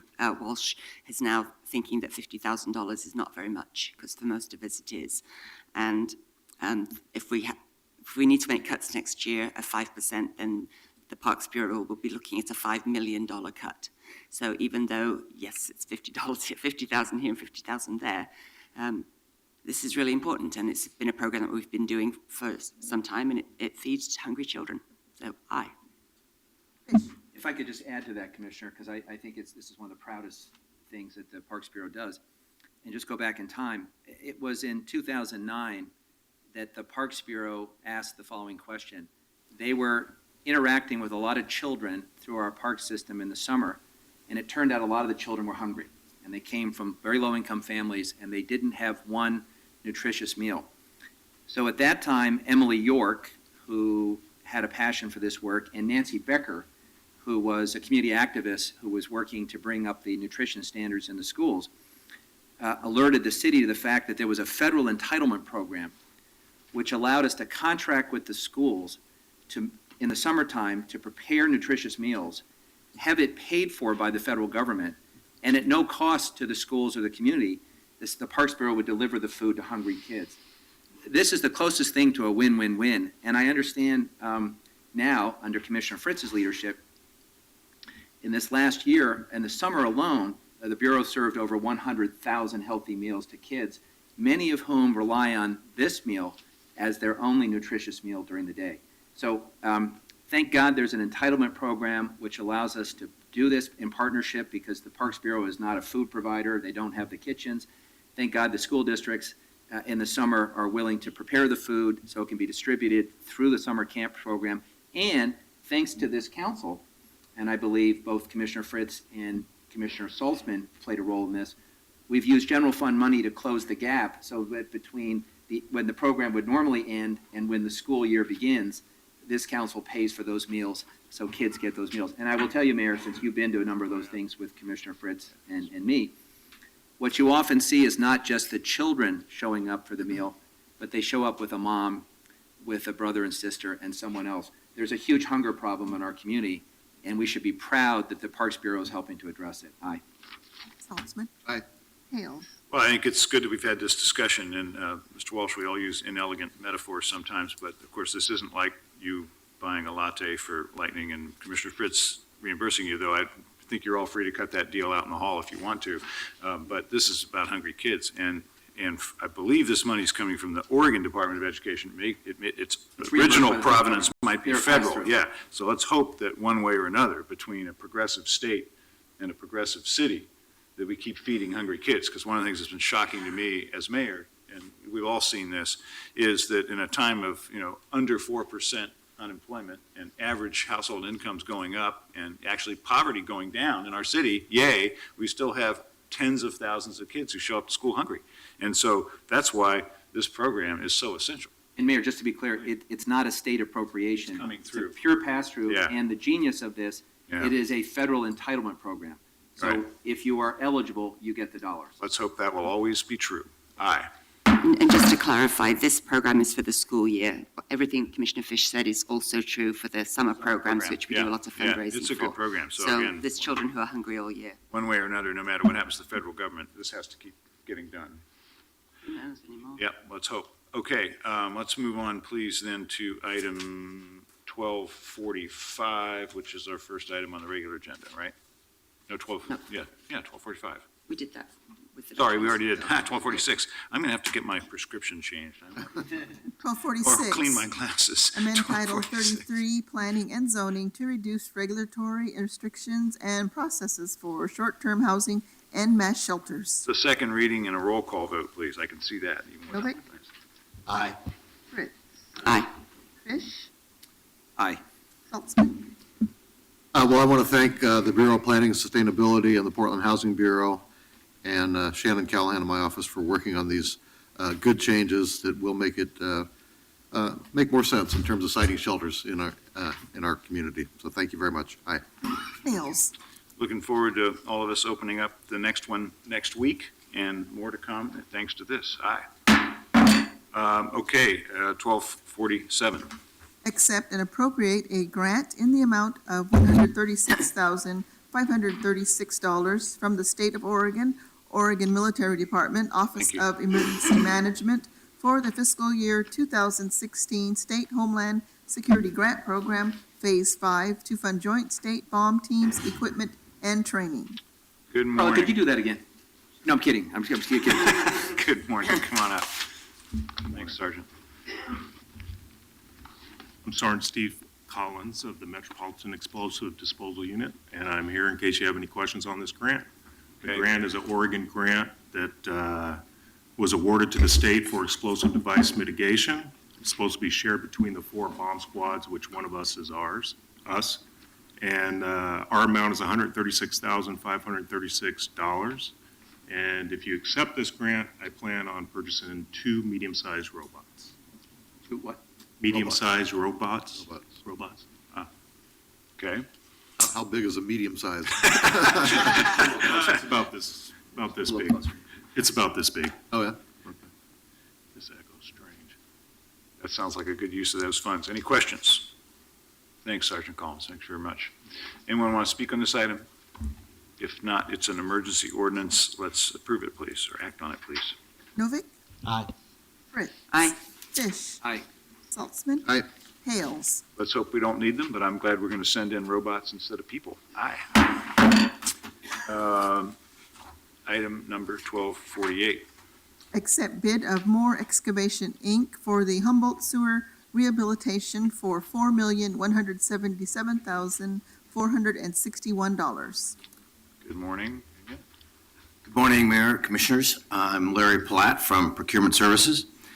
You have before you the procurement report recommending a contract award to Moore Excavation, Inc. for the Humboldt Sewer Rehabilitation Project in the amount of $4,177,461. The engineer's estimate on this project was $4,980,000, and the Bureau's confidence level was high. On August 3rd, 2016, Council approved ordinance number 187931 for procurement services to competitively solicit the Humboldt Sewer Rehab Project.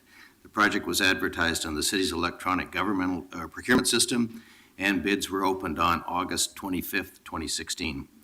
4 bids were received in response to the solicitation, and Moore Excavation is the lowest responsive and responsible bidder at $4,177,461. which is 16.2% under the engineer's estimate, and given some of our recent construction projects, that's a pleasant surprise. The Bureau of Environmental Services, along with procurement services, identified an aspirational goal for certified DMWESB subcontractors and supplier utilization at 20% of the hard construction cost for the projects. There is a total of $436,632, 10.45% in DMWESB participation on this project, including as follows: DBE $403,800. Excuse me. Could you just tell people at home what DBE and other things? Just say the whole thing. Sure. I'm sorry. DMWSB means disadvantaged minority, women, and emerging small businesses. Disadvantaged, $403,800. Minority business enterprise, $7,832 doing manhole manufacturing. And emerging small business, $25,000 for structural monitoring.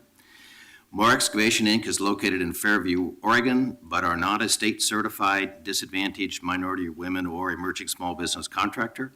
They have a current City of Portland business tax registration number and are in full compliance with all City of Portland contracting requirements. Funds are available in the current year budget for the project. If the council has any projects or questions regarding the actual bidding process, I can answer those, or there are representatives from the firm and from BES in the room if you have specific questions. Okay, thank you very much. Questions? Any? Okay, sounds like maybe not. Thank you. Anyone else want to speak on this item? Okay, come on up.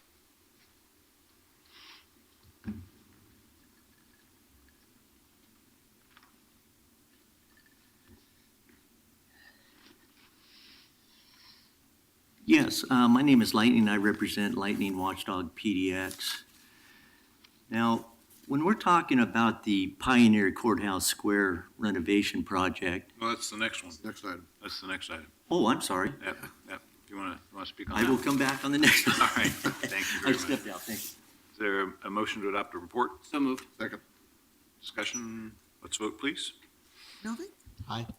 Fritz? Well, I believe this contract has more participation by minorities, women, and emerging small business than we often see from Moore Excavation, so I'm glad that they are taking to heart the need to get some of our public dollars spread around with.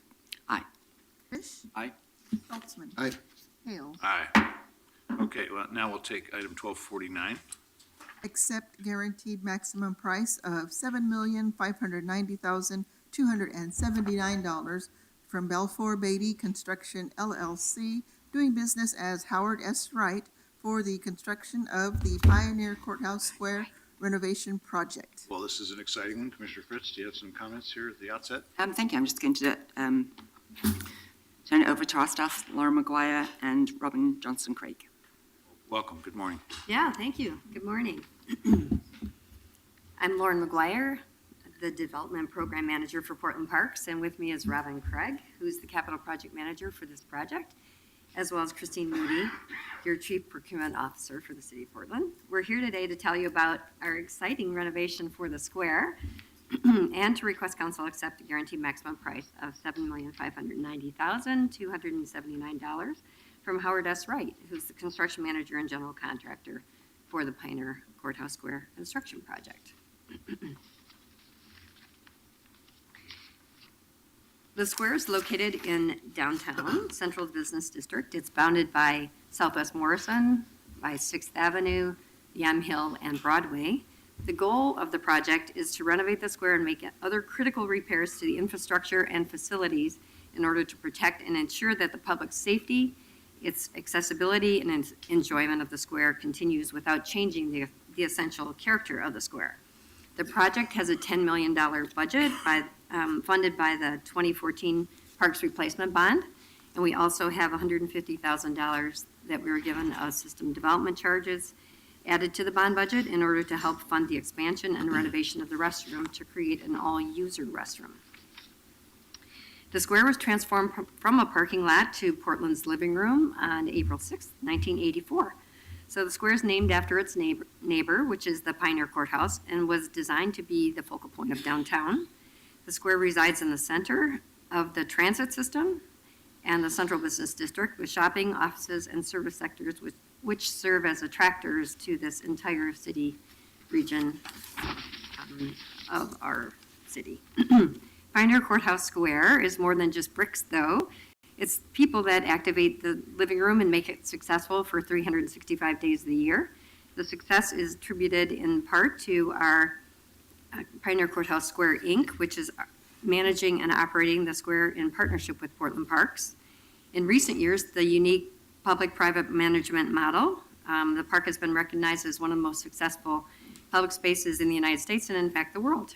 We have more than 300 programmed events there every year, and the square is the most visited site in Oregon, attracting 9.5 million visitors every year with 100 million transit rides. But now, after 32 years of wear and tear, we're here to look at repairing the square. The project will repair the failing waterproof membrane, the deteriorating brick plaza. It'll do the failing heating and cooling elements, failing structural elements, the damaged stoa columns, areas that are out of compliance with ADA repairs. It'll also expand the restroom for equity, safety, and accessibility. And Portland Parks Manager Robin Craig has been working with SRG Architects, who has a design team assembled. Shields Opitz Johnson, who's our owner's representative, and then Howard S. Wright in this CMGC process collaboratively. And so we have an excellent approach for the design of the repairs. Part of the construction will focus on reconstruction of what was the separate male and female restroom into a new all-user restroom configuration, which you can see on the screen. The main bathroom renovation components include increasing the capacity, so we're going from 8 fixture count to 11 fixture count. We're including 2 new all-user ADA compliant individual toilet stalls, and that improves our ADA accessibility. We're also addressing inclusivity with this new restroom for the city. We're providing more durable materials for ongoing maintenance and care, and we're going to be accommodating a space for an attendant to help with increased cleaning, maintenance, and security concerns. There's also baby changing stations and a new ADA compliant restroom. We've had extensive community outreach in the creation of the design, so 6 project advisory committee meetings, 8 Pioneer Courthouse Square Facilities Committee meetings, 7 executive board meetings, and 2 open house events. So our purpose here today is to accept the guaranteed maximum price of $7,590,279 from Belfer Beatty Construction, LLC, DBA Howard S. Wright for the construction of Pioneer Courthouse Square renovation. Howard S. Wright has been teaming with and mentoring, has an agreement with Phase On Construction.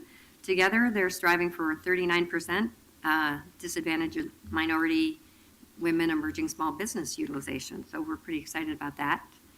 And our understanding about this particular report is that it'll become effective immediately so we can begin contracting with Howard S. Wright. At this time, Christine Moody, our Chief Procurement Officer, will discuss the procurement item. We also have, I think, in our audience, Harriet Cormack, who will provide testimony during public comment, and then we'd be happy to answer any questions. Thank you. Okay, thanks. Christine Moody, Procurement Services. On September 9th, 2015, City Council authorized an exemption for the use of the construction manager general contractor solicitation process for the Pioneer Courthouse Square renovation.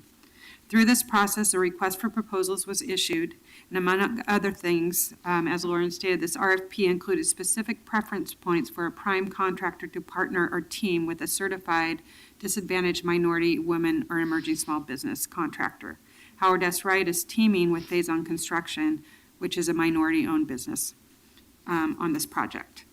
And in January of this year, 4 responses to this RFP were received. The responses were evaluated by a 5-person selection committee, which included representatives from Portland Parks, Portland Business Alliance, and the Minority Evaluator Program. Howard S. Wright was the highest scoring proposal. Also, as Lauren stated, Howard S. Wright has committed to using a disadvantaged business subcontractor and supplier plan in which they have committed to 39% or $2,028,704 of utilization on this project. And in addition, Howard S. Wright will comply with the city's 20% apprenticeship requirement and the city's workforce diversity goals. Great, that's good news. Thank you. I had a question about, I always ask this question, I don't think, Lauren, you've been here when I've asked this question, but the bricks. We own the bricks. I own a couple bricks, at least. So tell us what is going to be done to preserve those bricks with our names on them. Well, actually, the bricks will be removed and we'll be replacing it with a new brick with your name on it. Yep. Yeah, and then we'll be mapping them and you'll be able to see from the map where your brick is located. And are we giving, I realize you're doing that on behalf of the original donors who bought those bricks, but are you giving people the opportunity to buy additional bricks? Correct. So there's still some areas where you can buy a brick? Lots. And if you have, okay. There's lots of space. I think that they're $100, is that right? That's right. And it's for a forever brick. So go to Pioneer Courthouse Square's website and sign up today. Okay, so somebody might have had a child or something since the last time and want to, you know, just say it. Yeah. Okay, thank you. Other questions for our team? Sounds great. Thank you very much. Do we have anyone who wants to speak on this item? Oh, Harriet. Harriet McCormick here. Let's see her. No? Okay. She's not here? Okay, yeah, come on up, Lightning.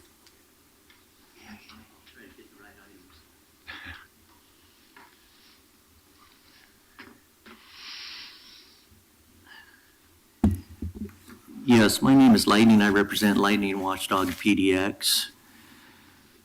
I absolutely agree with this bid with Howard Wright Construction. They're a great company. And I like what I'm seeing so far.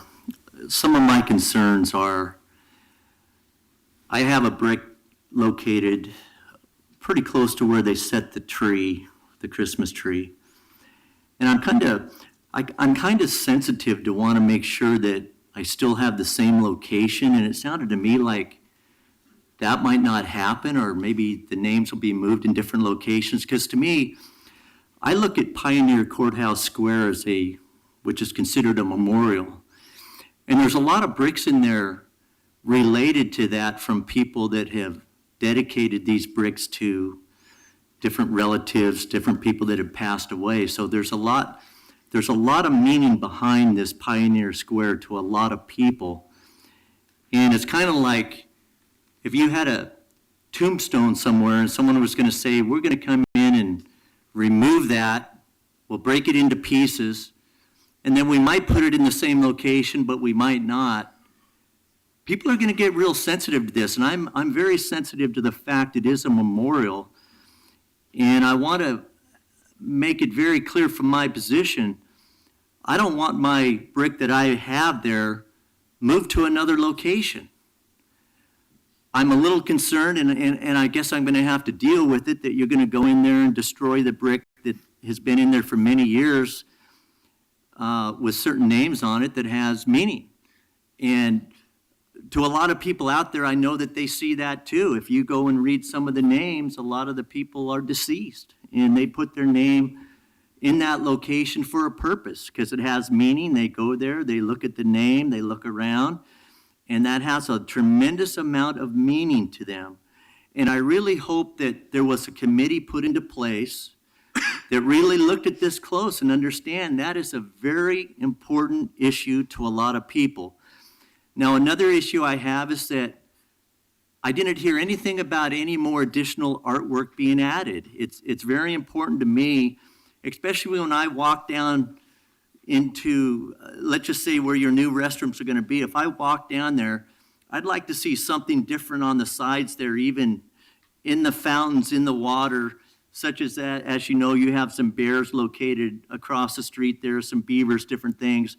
I'd like to see a little bit more added to that entrance when you walk down that kind of gives it a little bit more life and meaning, because to me it's very plain and it doesn't say a whole lot. And I think something could be added in there if RAC takes a look at this to really kind of add something to it. So those are concerns to mine. And just real fast, on the warranty on that waterproof membrane, I want to make sure there's a good warranty on that, because as you know, that seemed to be the real problem. But again, my main concern is on the bricks there, how that's going to be handled, And to make sure that people are aware of it, they get some type of notice and they understand that that brick that you've been going to every other weekend may get destroyed and a new one might be made up and you might be in a different location. That to me concerns me. Thank you. Thank you. Appreciate you raising the concern. Good morning. For the record, again, my name is Joe Walsh. I represent Individuals for Justice. We do a lot of demonstrations at the square, and one of the things that's always impressed me, along with Mr. Lightning, is the number of people that are in the square looking for their brick or their family name on the brick. So it's crucial and it's very important. And I always thought that whoever came up with the idea of the bricks was a genius in financing, because it's really cool. And people are really excited about it. And I come in listening to the discussion, and if there is not a very secure plan to replace those bricks where they were taken from, we have a problem. And that would be sad. So I want you to think about that one, and we would just support what Mr. Lightning was saying. It's a very valid point, that if we ask people to do that, then we should say, okay, those bricks are going to stay there as long as the name can be read, or something like that, have some criteria. Thank you. Thank you. Charlie, was that Mike Lindbergh or was that Doug who came up with that idea? Well, I think it was Mark Lakeman's dad, but yeah, I'm struggling to remember whose idea it was. It was a great idea, and Joe's right, he was a genius. I think this is good that we've raised this concern. I think the commissioner in charge and the Parks Bureau and Pioneer Courthouse Square obviously need to take those things into account. Of course, the bricks have to be removed in order to replace the membrane. It's under the bricks. That's why we have to do this in the first place. But those details that people just raised in testimony do matter. I hear that concern. I know you have too, so thank you. Is there a motion on the report? So moved. Second. Let's take action then on the report. Novick? Aye. Fritz? Well, first, thanks again to the taxpayers and voters of Portland who authorised the bond measure, not the to pay for this 2 years ago. And thank you to the Pioneer Courthouse Square Board. Many of them, maybe all of them, have bricks there, so they're very much aware of the care that people have for both their brick and for the placement. Perhaps more important to me in this is the all-user restroom that I'm sorry that I'm getting timed now. I'm sorry Harriet McCormack wasn't able to be here. She has done an amazing job with the Facilities Committee of the Pioneer Courthouse Square Board to figure out how to make all of the stalls all-user restrooms and at the same time improve the safety and security. I will note that I will be coming in the budget next year to ask for funding for the attendant, and it has to be a qualified security guard because of the number of things that go wrong in that restroom area. But it is the restroom that is most used in the city of Portland, so I'm told. So it's great that we're able to expand it and do the other necessary maintenance, which is perhaps less flashy, but definitely needed. Aye. Fish? Commissioner Fritz, in Spain, in some of the public restrooms, there are attendants, and they work on a tip basis, actually. And I'm also reminded that in one of the great historic restrooms in New York City, in Bryant Park, there is a full-time attendant.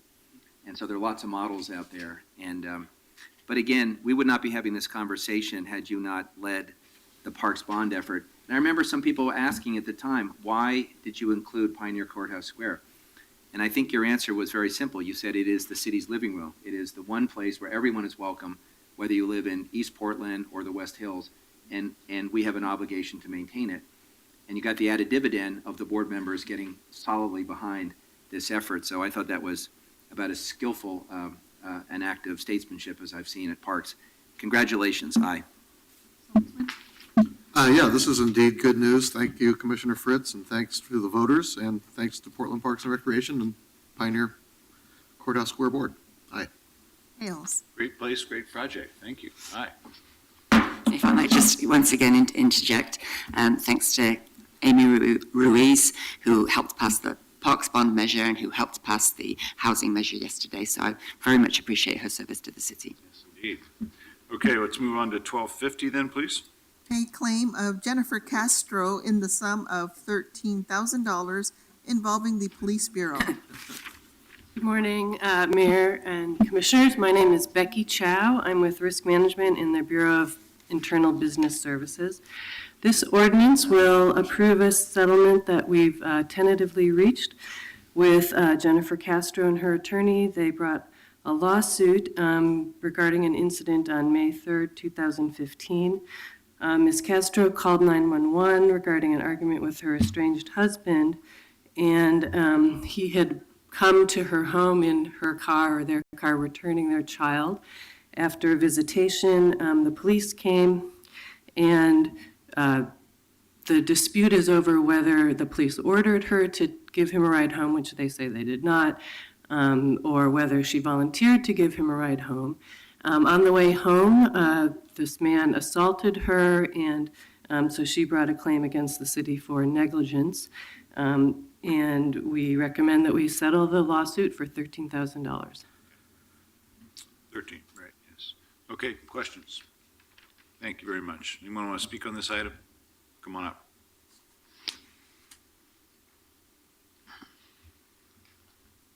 Mayor Hales, Commissioners, I'm Dan Handelman with Portland Cop Watch, and I do appreciate that the city attorney read the details of what happened into the record. That doesn't always happen with these settlements. I mean, that wasn't the city attorney, I'm sorry, the person from the Risk Management Office. Yes, this is a negligence claim, and the police advised, apparently, what she says, her to drive her estranged husband somewhere after she called for help, and then that ex-husband assaulted her after the police left. It's a terrible story. One of the things that's notable is it sort of speaks to the ongoing problem of police inaction. We run an incident report line at Portland Cop Watch where we've been getting a lot more calls about that kind of inaction. And, yes, there's discretion for officers, but especially after the national election, you kind of need to look at that gender parity training we've been talking about giving to the police for all these years. That maybe they disregarded her concerns because she's a woman. It also should state that the IPR has said that there's been an increase in this officer inaction complaint coming to them over the last several years. And, you have to examine whether that's related to the DOJ agreement being in town and the officers having this alleged low morale, or is it related to the so-called lack of officers that the PPA contract is supposedly fixing? On that note, you only have 2 days to rescind your vote on that contract. I'm not sure why the doors were locked this morning when I came in, but if people wanted to come speak to you, you should really consider, since you suspend the rules so often to do what you want, consider suspending the rules and allow 10, 20, 30 minutes of communications to help make sure people feel heard by their government. So I'd like you to think about that. Thank you. Thank you. Anyone else? All right, then this is an emergency ordinance. Let's take a vote, please. Novick? Aye. Fritz? Aye. Fish? Aye. Saltzman? Aye. Hales? Aye. And 1251. Pay claim of Sophia Holmes in the sum of $10,000 involving the Police Bureau. Hello, and I'm Becky Chow again from Risk Management. This is another lawsuit settlement. We're recommending that we pay $10,000 to Sophia Holmes. Her car was stopped by spike strips mistakenly. Her car was identified wrong by a license plate that was a couple digits off. Was a same make and model of a car that was on the hot sheet of stolen cars. So this was on East Powell near 162nd, and the officer who thought that he saw a stolen car, this was 3:30 in the morning, radioed ahead, knowing that the boundary line with Gresham was at 181st, and said maybe someone should get ready there with spike strips. Unfortunately, a Portland police officer sort of at 168th decided to put the spike strips down before the original officer could come up behind the car and pull it over and see that the license plate was wrong. So when once the car was pulled over, it was a fairly gentle stop to the side of the road. The officers apologized and gave Ms. Holmes a ride home. We paid for the tires, but she filed a lawsuit again for negligence and false arrest, and we negotiated a settlement for $10,000. Thank you very much. Questions? Okay, anyone want to speak on this item? Come on.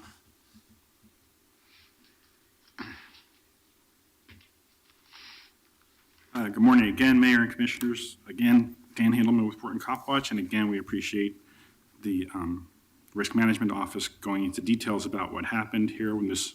Sophia Holmes, having her car mistaken as stolen and stopped by spike strips. It says in the ordinance that the make, model, and license plate number closely resembled the car on the hot sheet, not that the make and model were identical. So I just want to make sure that the record's clear on that. It may be you all convinced her that it was an honest mistake, but it's a pretty serious infliction of harm against someone who is not actually a criminal suspect. She asked for $49,000, and this $10,000 doesn't seem adequate given the circumstances. Also, it's really lucky she wasn't injured by being stopped by spike strips instead of being pulled over, since she wasn't trying to elude the police or anything. The DOJ report requires settlements to be considered as part of the examination of the outcomes of the DOJ agreement, but we haven't seen that yet, and we're, as you know, more than 2 years into that. So many settlements are being labeled as judgments so that they don't have to come before you, or else they're settled for less than $5,000, and so we're not hearing as many come before City Council. There should be some kind of publication that shows all the lawsuits that were paid out because of police misconduct in the era that we're in and under the DOJ agreement. We call again for you to rescind the PPA contract. I looked at the testimony that was submitted, and it was overwhelmingly against the contract. A few people involved in city-funded programs wrote in late after the mayor's office sent emails warning the testimony said to wait for Mayor Wheeler, and that was, not a clean way to get testimony in favor of the contract. 2 days left. Please rescind it. Is there a motion on this item? It's not a motion, sorry. It's an emergency ordinance. Let's take a vote, please. Novick? Aye. Britt? Well, thank you for the explanation of this one too. I stand behind my vote on the police contract. It was the right thing to do. And I also want to respond to your previous testimony, Mr. Handelman, that the council should allow 20 to 30 minutes of open citizen testimony every week. I'm so tired of listening to hate speech, to yelling, to the kinds of behaviours that I think led to the national disgrace yesterday. So no, I'm not going to be proposing that, and I hope this mayor won't do that, and neither will the next mayor. Aye. Fish? Mr. Handelman, Mayor, raised the question of whether this is an adequate settlement. And I just want to, for the public, explain one thing.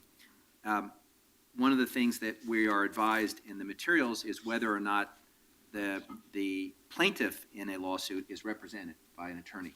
In this case, the plaintiff is represented by an attorney, which means that she has a lawyer whose job it is to evaluate whether a settlement is appropriate and give her that advice. If a claim is worked out with a representative party, unless someone comes forward to council and questions that, I will presume it to be a reasonable settlement. Aye. Saltzman? Aye. Hills? In a police bureau that has about 80,000 calls for service a year, there are going to be mistakes, and we need to own up to them and make them right. And that's exactly what this settlement's about. One of the things I'm amazed about in the progress of the Portland Police Bureau is what's happened so far this year in mental health calls. So we've had 1,500 calls for service relative to a suicide. The last numbers I saw were that 63 people had unfortunately completed a suicide, which is fortunately down from last year, and that there were 0 uses of force in the successful de-escalation of the other 1,437. That's a pretty good error rate. And so obviously is the overall picture with respect to claims like this. We also had a Gator session yesterday that looked at our situation with respect to police staffing, and thanks to the new police contract, it looks like we will avoid having to further reassign officers from specialty patrols back to patrol in order to maintain the level of service that's necessary to respond to those 80,000 calls. So I'm very pleased about both of those. Aye. All right, let's move on, please, to 1252. Authorize an agreement with Oregon Sports Authority for national and international sports marketing activities and event reoccurring services and provide for payment. Second reading, roll call. Novick. Aye. Fritz. Aye. Fish. I think the only negative testimony we got on this matter was Lightning, or someone testified that we should increase the amount of the contribution based on the return that we get from this wonderful organization. And if we had the resources, I think we would do that, but I'm proud that we are providing annual support, and the Oregon Sports Authority does fantastic work for our community, bringing events here, bringing tourists here, and contributing to our tax base. So it seems reasonable that we would support their work. Aye. Saltzman. Aye. Hales. Involved in a lot of events at Pioneer Courthouse Square, Christmas tree lightings, protests, whatever. But when we were hearing that presentation earlier today, what I could see in my mind's eye was the medals ceremony from the World Indoor Track and Field Games that were held there again and again. I got to hang the medal around the neck of the U.S. Shot put champion Michelle Campbell, and at that square, and I'll always treasure that memory. So the Sports Authority is doing great work. That was one more example, and I'm sure there are some more exciting events to come. Aye. 1253. Authorize the Bureau of Transportation to acquire certain permanent and temporary rights necessary for construction of the Foster Road, Southeast Powell Boulevard to Southeast 91st Avenue project through the exercise of the city's eminent domain authority. Commissioner Novick. Colleagues, Marty Maloney, Knight of the Right-of-Way, is here to discuss this item. That's a good title. Definitely. Morning, Mayor, Commissioners. My name is Marty Maloney with PUOT Right-of-Way. This ordinance is to authorize eminent domain authority as well as to offer just compensation for native permanent and temporary rights associated with the Southeast Foster, Southeast Powell Boulevard to Southeast 91st Avenue road project. The property rights in question are needed to facilitate sidewalk improvements on portions of both sides of Southeast Foster between Southeast Powell and Southeast 91st. I'd also like to add all affected property owners were informed about the city's need for certain property rights, and we're all invited to attend the reading of the agenda item. I'd be happy to answer any questions council might have. Okay, questions? Very exciting project. Thank you very much. Anyone want to speak on this item? Okay, it is an emergency ordinance. Let's take action. Novick. This project is one of the finest projects on PBOT's plate, and I'm really looking forward to the day when Foster Road will be a safer place for kids to walk to school and for people to ride bikes and for the whole community. So thank you for this piece of it. Aye.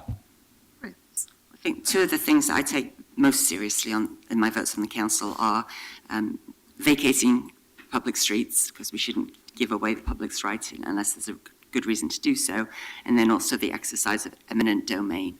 And my understanding is that all 27 properties that are affected have been notified, and you haven't heard any concerns from any of them. So I'm comfortable, and thank you for doing your good work in due diligence. Aye.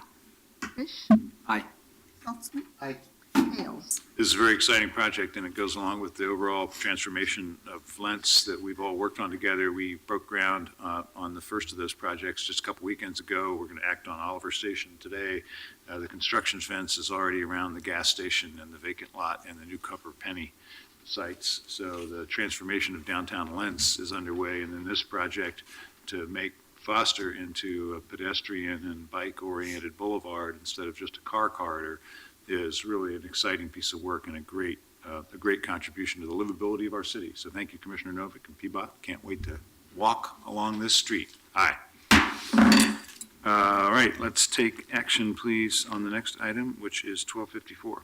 No, let's have a hearing on it, sorry. Make administrative changes to motor vehicle fuel tax code for more efficient implementation of the street repair and traffic safety program. Commissioner Novick. Colleagues, since the motor vehicles fuels tax passed in May, the City of Portland has been collaborating with the Oregon Department of Transportation to finalize the administrative details of the tax collection of both the fuels tax and the heavy vehicle use tax. After considering both ODOT and the city's revenue division as possible tax administrators, the city decided the most efficient and effective administrator would be ODOT, which administers motor vehicle fuels taxes for many other Oregon cities. An IGA to formalize the agreement with ODOT was approved by City Council in September 2016. Heavy vehicle operators who pay the Oregon weight mile tax are exempt from the motor vehicles fuels tax and instead pay for their share of the street repair and traffic safety program through the heavy vehicle use tax. As originally written in the code, however, heavy vehicle operators have to first pay the tax and then apply for a refund. Based on recent feedback from ODOT and weight mile tax payees about how to streamline collections, PBOT is proposing to make 4 minor administrative changes to City Code Chapter 17105 to more efficiently collect the diesel portion of the motor vehicle fuels tax and align it with how the state gas tax is collected. These changes would allow Oregon weight mile tax holders to avoid paying the tax in the first place rather than having to apply for a refund. These changes will have no impact on the NPE of the tax, the timing of the tax, the amount of revenue raised, or the administration cost of the tax. The motor vehicles fuels tax is still projected to generate $64 million over the next 4 years, and the heavy vehicle use tax is estimated to generate $10 million over the next 4 years. I want to thank the Oregon Department of Transportation for working diligently with the city to ensure collection of this tax occurs as smoothly as possible.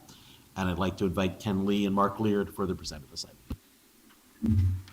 Mark Lear, Portland Bureau of Transportation. I had a PowerPoint presentation and just basically it was the same thing that Commissioner Novick just walked through, so I'll save you from walking through that again. And we'd like to thank City Council for the leadership on the gas tax. If you saw at the election yesterday, there were a lot of gas taxes that didn't pass in the region. So I think, for Portlanders to be able to see the value in this local gas tax and heavy vehicle use tax is really important. And as the commissioner said, we took ODOT's advice initially on how to set this program up.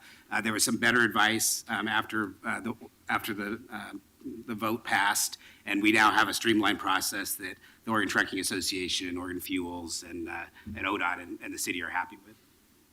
Hi, Ken Lee with Transportation. And yes, we are just working the finer details with ODOT right now, and we're still projected to go live January 1 with the implementation of the collections of this gas tax. Okay, questions? Thank you both. Anyone want to speak on this item? If not, then it passes the second reading next week. 12:55. Authorize a contract with the lowest responsible bidder and provide payment for the construction of the Southwest Vista Avenue Water Main Improvement Project at an estimated cost of $533,000. Second reading, roll call. Novick? Aye. Fritz? Aye. Fish? Just want to remind the council that we're replacing a 90-year-old water main. And after a certain age, these things actually need to be replaced. So thank you for your support on this. Aye. Saltzman? Aye. Hales? Kept it just long enough. Aye. 12:56.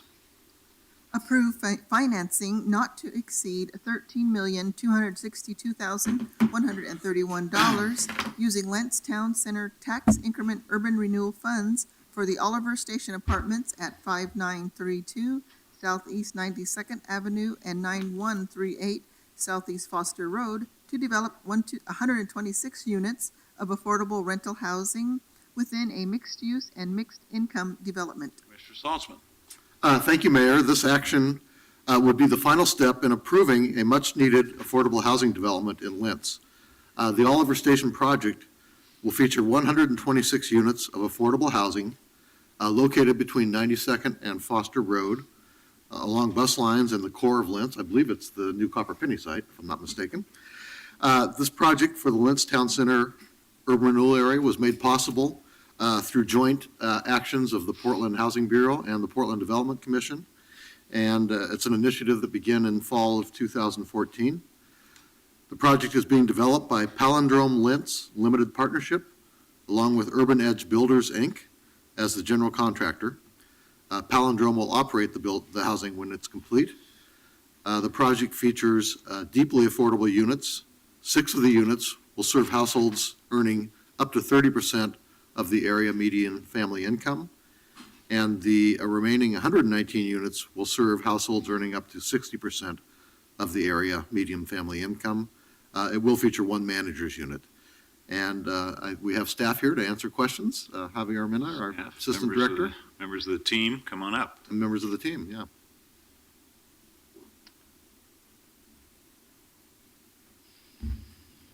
Good morning.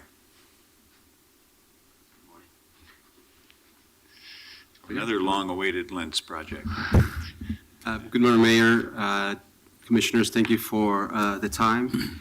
We actually are here to present for approval this project, which we are very, very excited about. Also wanted to, in a broader perspective, let you know within the next 2 years that we will be investing roughly about $22 million in Lentz. This will be creating roughly about 259 affordable units, 42 of which will be affordable at 0 to 30, which represents about a 16% of the affordable units being available to those most in need. Talking about Old River Station, as just mentioned, it is on the Old Copper Penny site. We are greatly, very, very happy that that is finally being developed, and I will stop at that. I know Chad is here to talk about the project specifically, and Cora will talk about the neighborhood involvement, so thank you very much. Welcome. Good morning. Good morning, Mayor. Good morning, Commissioners. My name is Chad Renneker with Palindrome Communities, and I'm very honored to be here today to talk about this project. In some ways, I'm a little bit embarrassed to be here speaking on behalf of the project because of all the work that's been done by other people besides me, but nonetheless, this has been a very collaborative effort from the very beginning with the Housing Bureau and the Portland Development Commission, and it really goes back to at least 2 years ago when the request for proposals was first submitted, and my company was interested in Lentz. We own a brewery there that you may have been to, and so we had our eye on Lentz for a long time. And people talk a lot about private and public partnerships in this industry, and we operate in many states, and I hear that term a lot. But I don't think that any project that I've ever been involved in has come this close to being a true private-public partnership. As you may know, the original RFP did not include these sites that are the sites that the Oliver Station is going to be built on. And that's because they were owned by private citizens, the new Copper Penny site and the Chevron gas station that our mayor mentioned earlier. So in order to really bring this project together, we had to really have a lot of strategic planning sessions with the Development Commission and the Housing Bureau on how to acquire those sites to bring them to put this. I mean, we felt like that was the catalyst for the town center.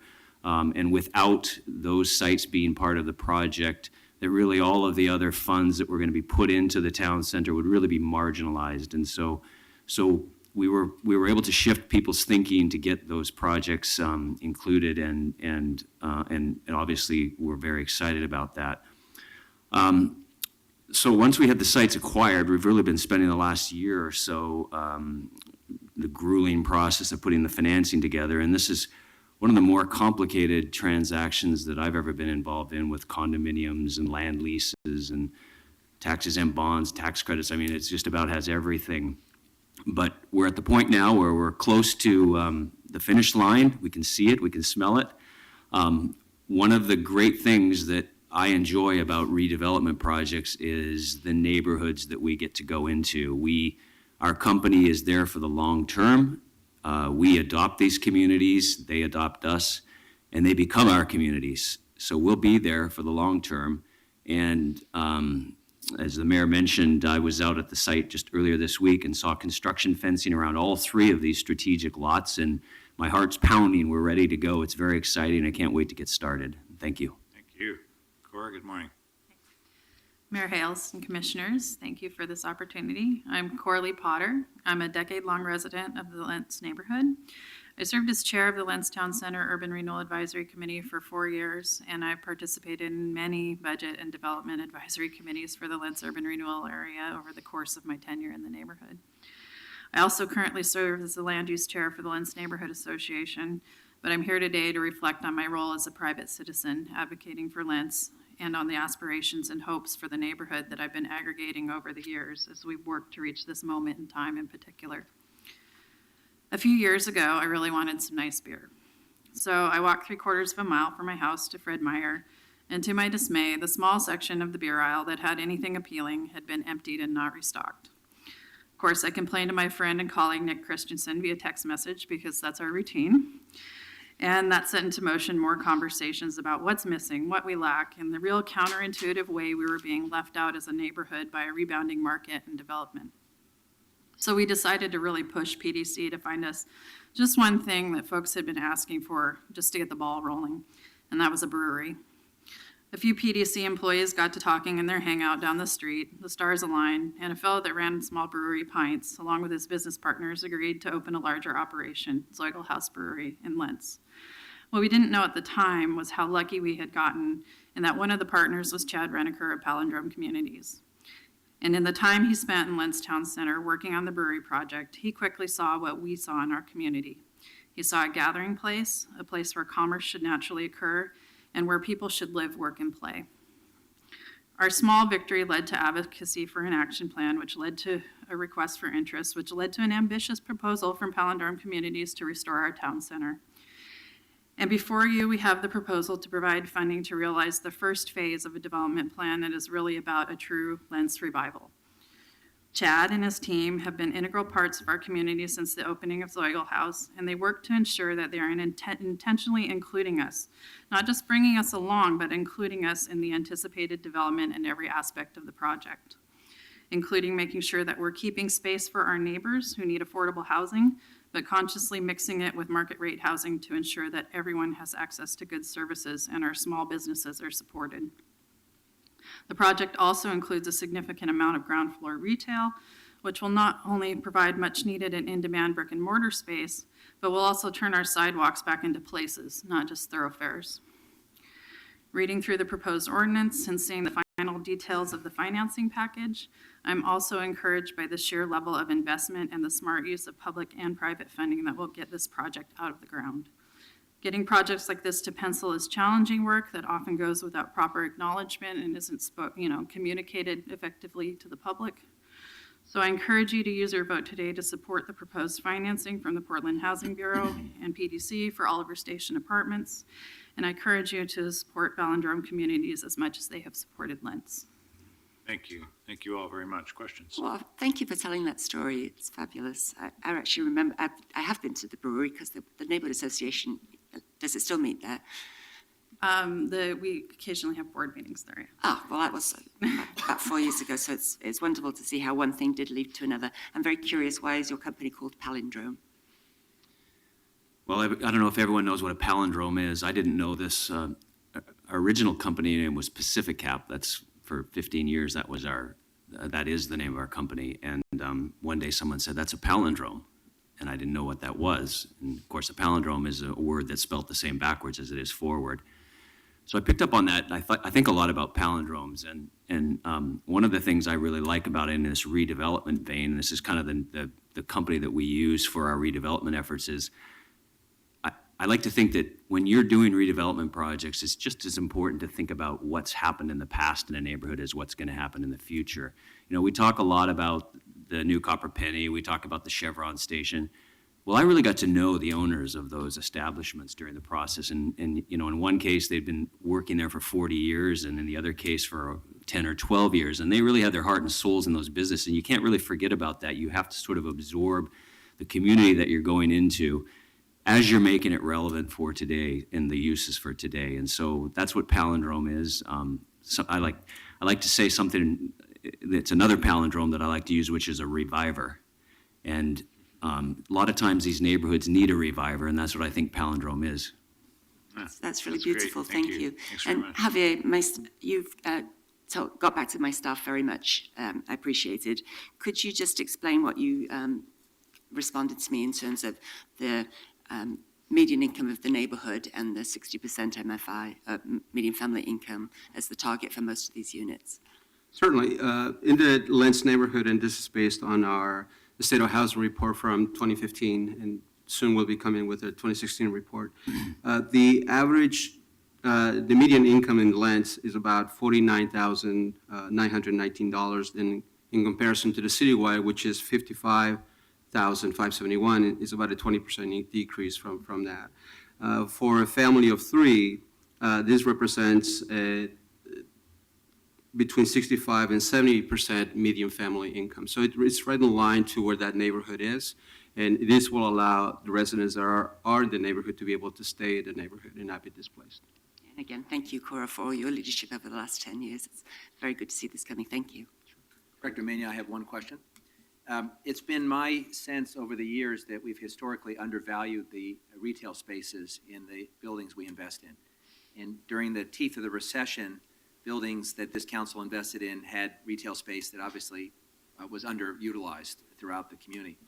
In fact, I wished years ago we had created a strategic plan for how to leverage all that space, because I think it could have been packaged or it could have been sold as a condo or investment opportunity. And in a number of our buildings throughout in the city, we still have underutilized space. So I've started thinking more strategically about how do we leverage the retail space. So here there's 29,000 feet, is that right? Correct. It says 29,56. I'm assuming that's 29,500 something. Yes. So have we approached the retail space with the same intentionality that we have on the affordability in terms of thinking about it as leveraging a community benefit? So this has been where the partnership with PDC has really developed. I think that and if you look at the planning for this space, there is a targeted or a desire to ensure that the space that's available, it is available at affordable rates, some of that space for the local businesses. And I can't speak more in detail because I have not been involved in the development of the commercial side, but maybe Chad can speak to some of that. Actually, Robert Gibson, who's here, who's been handling the High level. transaction. Yeah, I think it's 6,000 square feet has been set aside on the ground floor to be dedicated and restricted, if that's the word, for startup businesses, and there will be an affordability component for those units or for that space. That's great, because I think for all the good work Cora's been doing in the neighborhood, we actually, in Lentz, as in all of our, 50 or so neighborhood business districts, we want to make sure that the local entrepreneurs have a chance to capitalize on these investments and not just have chains come in. And to make sure that when they're successful, the other part of that is, part of these discussions we had is that the local and startup businesses are there and they can take advantage of these lower rates when they start. How do you transition that into in the future, when they are successful, which is what we want them all to be. And then you want the next run or the next batch of entrepreneurs to come and take advantage of that same opportunity. Thank you. Other questions? Thank you all very much. Just one more point I forgot to mention that it is one of the successes that we have in this project is that for every dollar that the Bureau has invested, we're leveraging $3. So it really has been a very successful development and partnership with other agencies and other funders. Thank you. Okay, great. Thank you. That's good And I news. see John Marshall is here. What was his role in this? So thank you for that. So John Marshall, he is the underwriter on this project. He's the one that really is the brain behind this, the process. You're saying as the underwriter, John put his own money into this. That's His own blood and significant vote of tears. confidence. Still waiting for the check. All blood and tears in the project. Thank you, John. Thank you. Thank you all. Anyone else wants to speak on this item? If not, I think there's please one come on up. person, Yes, do come on up.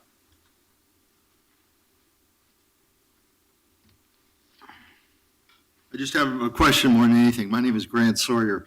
I moved to Portland 1.5 years ago from a nice solar home up in the Lewis River Valley in Cowlitz County because I wanted to live in the city, a vibrant city like Portland. And I know the key to my ability to do that is my investments in real estate over the years. And my question about this project is, when they said that it's going to allow people that live in the community to stay in the community, the question to me is, are they existing renters that are going to be renting new properties, or the existing homeowners that will become renters? And if that's the case, then that doesn't really help people. Because the key to wealth, as most working class people will figure out sooner or later, is real estate ownership. And that's my problem with the city of Portland. I love living here. I get 5 times more exercise here in the city because I take the bus and ride my bike. Where in the country where I lived, it was beautiful, but I had to drive everywhere to do anything. And I was coming into Portland a lot, and you can't do that anymore in the freeways.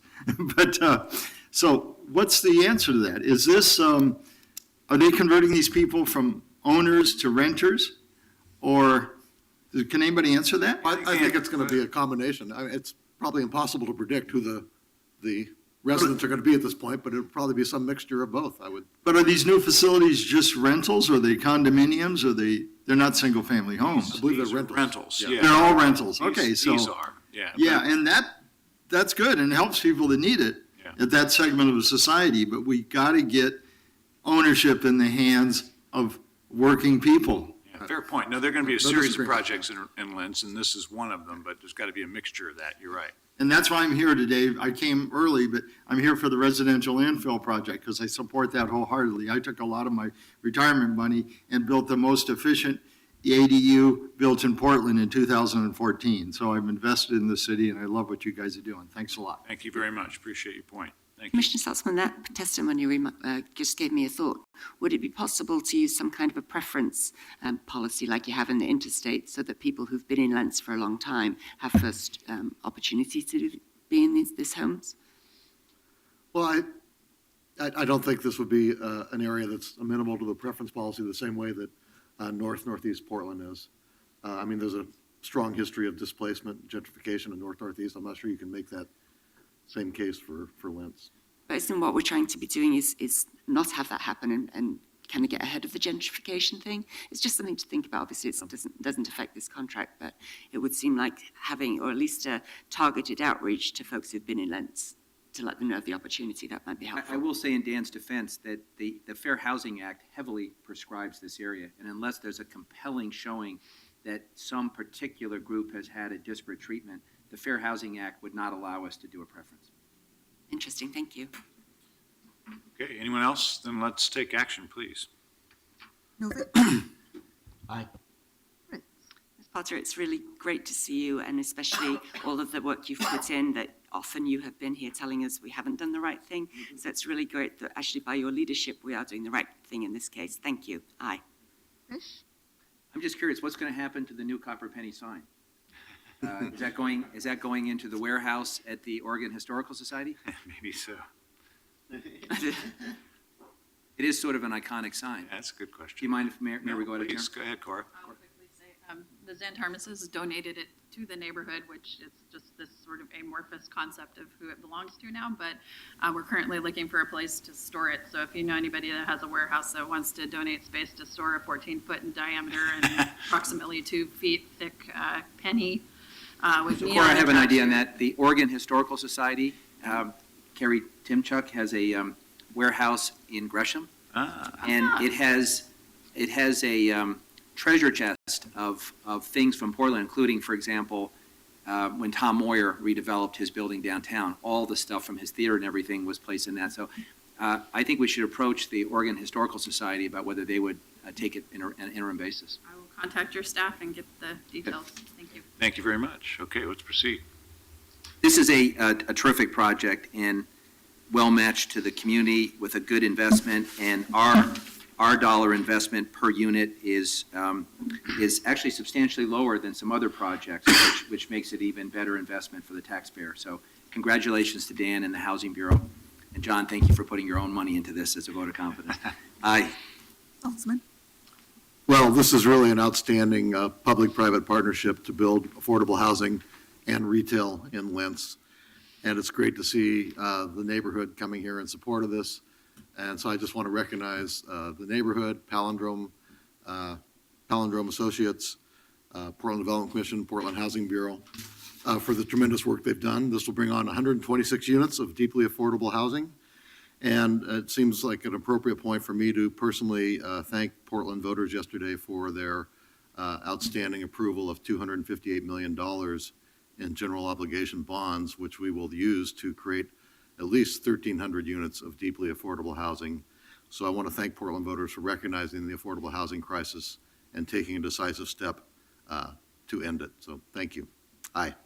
Well, bravo, Dan, and the Bureau and the partnership to getting to this milestone.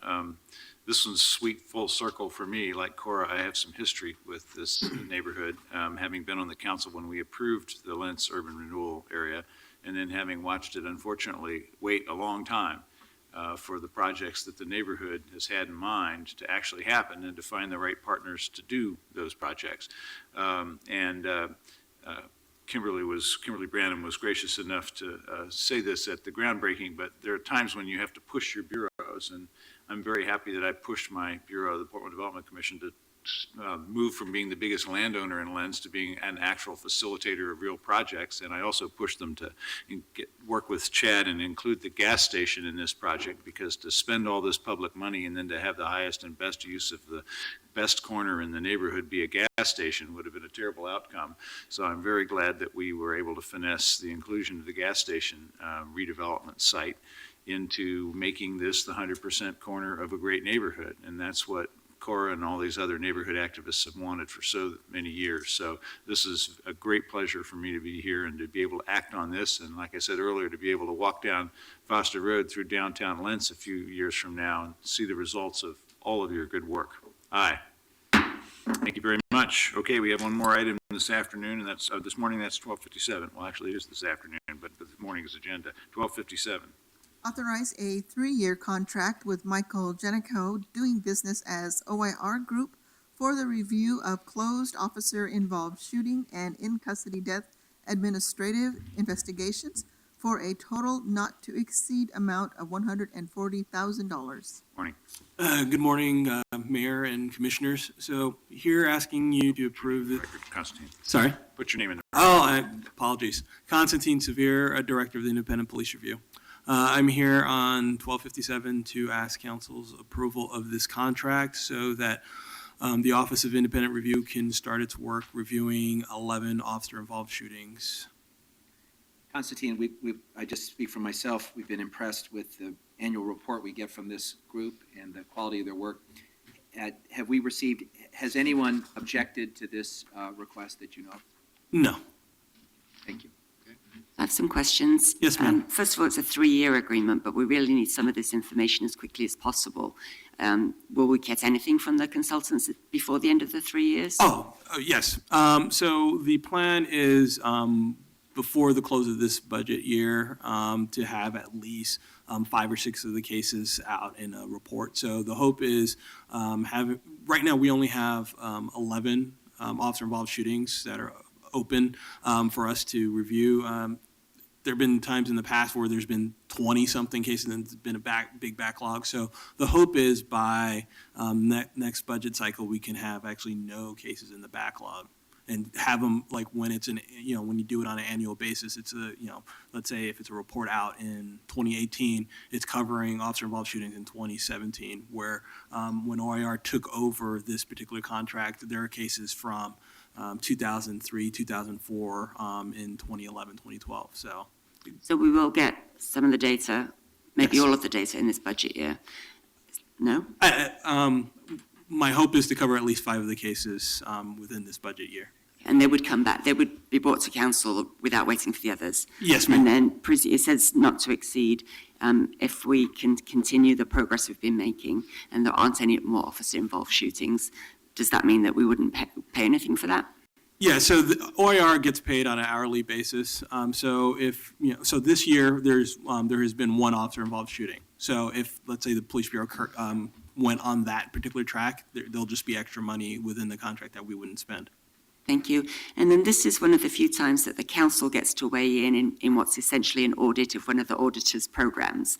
And I would like to add to the scope of work their analysis of the timelines for each step of the evaluation, which we've been struggling with in the Department of Justice mandate to get the reviews done. So would it be possible to ask them to comment on that as well? So I don't understand the question. Well, they're looking into each case as to was it properly administered, were the outcomes correct. I would like part of that to be looked at as how long did it take for each step, and where was there where might there be opportunities for internal affairs to be, or IPR to be tightened up so that we can get the cases done and potentially to the Citizens Review Committee earlier? So officer-involved shootings and custody deaths, based on the collective bargaining agreement, IPR does not have the ability to investigate officer-involved shootings. So this particular contract was created in code so that IPR's role is basically facilitating a review of officer-involved shootings. And officer-involved shootings and custody deaths don't go to the CRC. And finally, OIR in their prior reviews, and I believe the Park group as well, they look at timelines within their report. So in the most recent report, there are several cases where it took 15 months, 18 months for the case to be fully investigated and complete, and OIR took the city to task for that. So that is included in this contract, and we can expect that as a deliverable. Yes, ma'am. Thank you very much. Other questions? Thank you. Anyone else want to speak on this item? Come on up.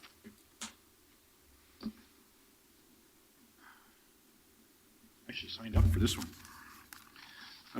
Good morning, one more time. I'm Dan Handelman with Portland Cop Watch. And the city auditor apparently put out this contract bid and only received one response. The OIR group has done good work in the past, but it leads to questions about the auditor's office and how they conducted outreach, that there were no other bids on this contract. We didn't know it was even posted because the IPR didn't include it in their monthly report to CRC or send it out in an email. We agree with the OIR group, who called to get rid of the 48-hour rule in 2010 and to stop saying suicide by cop, which is an important step forward.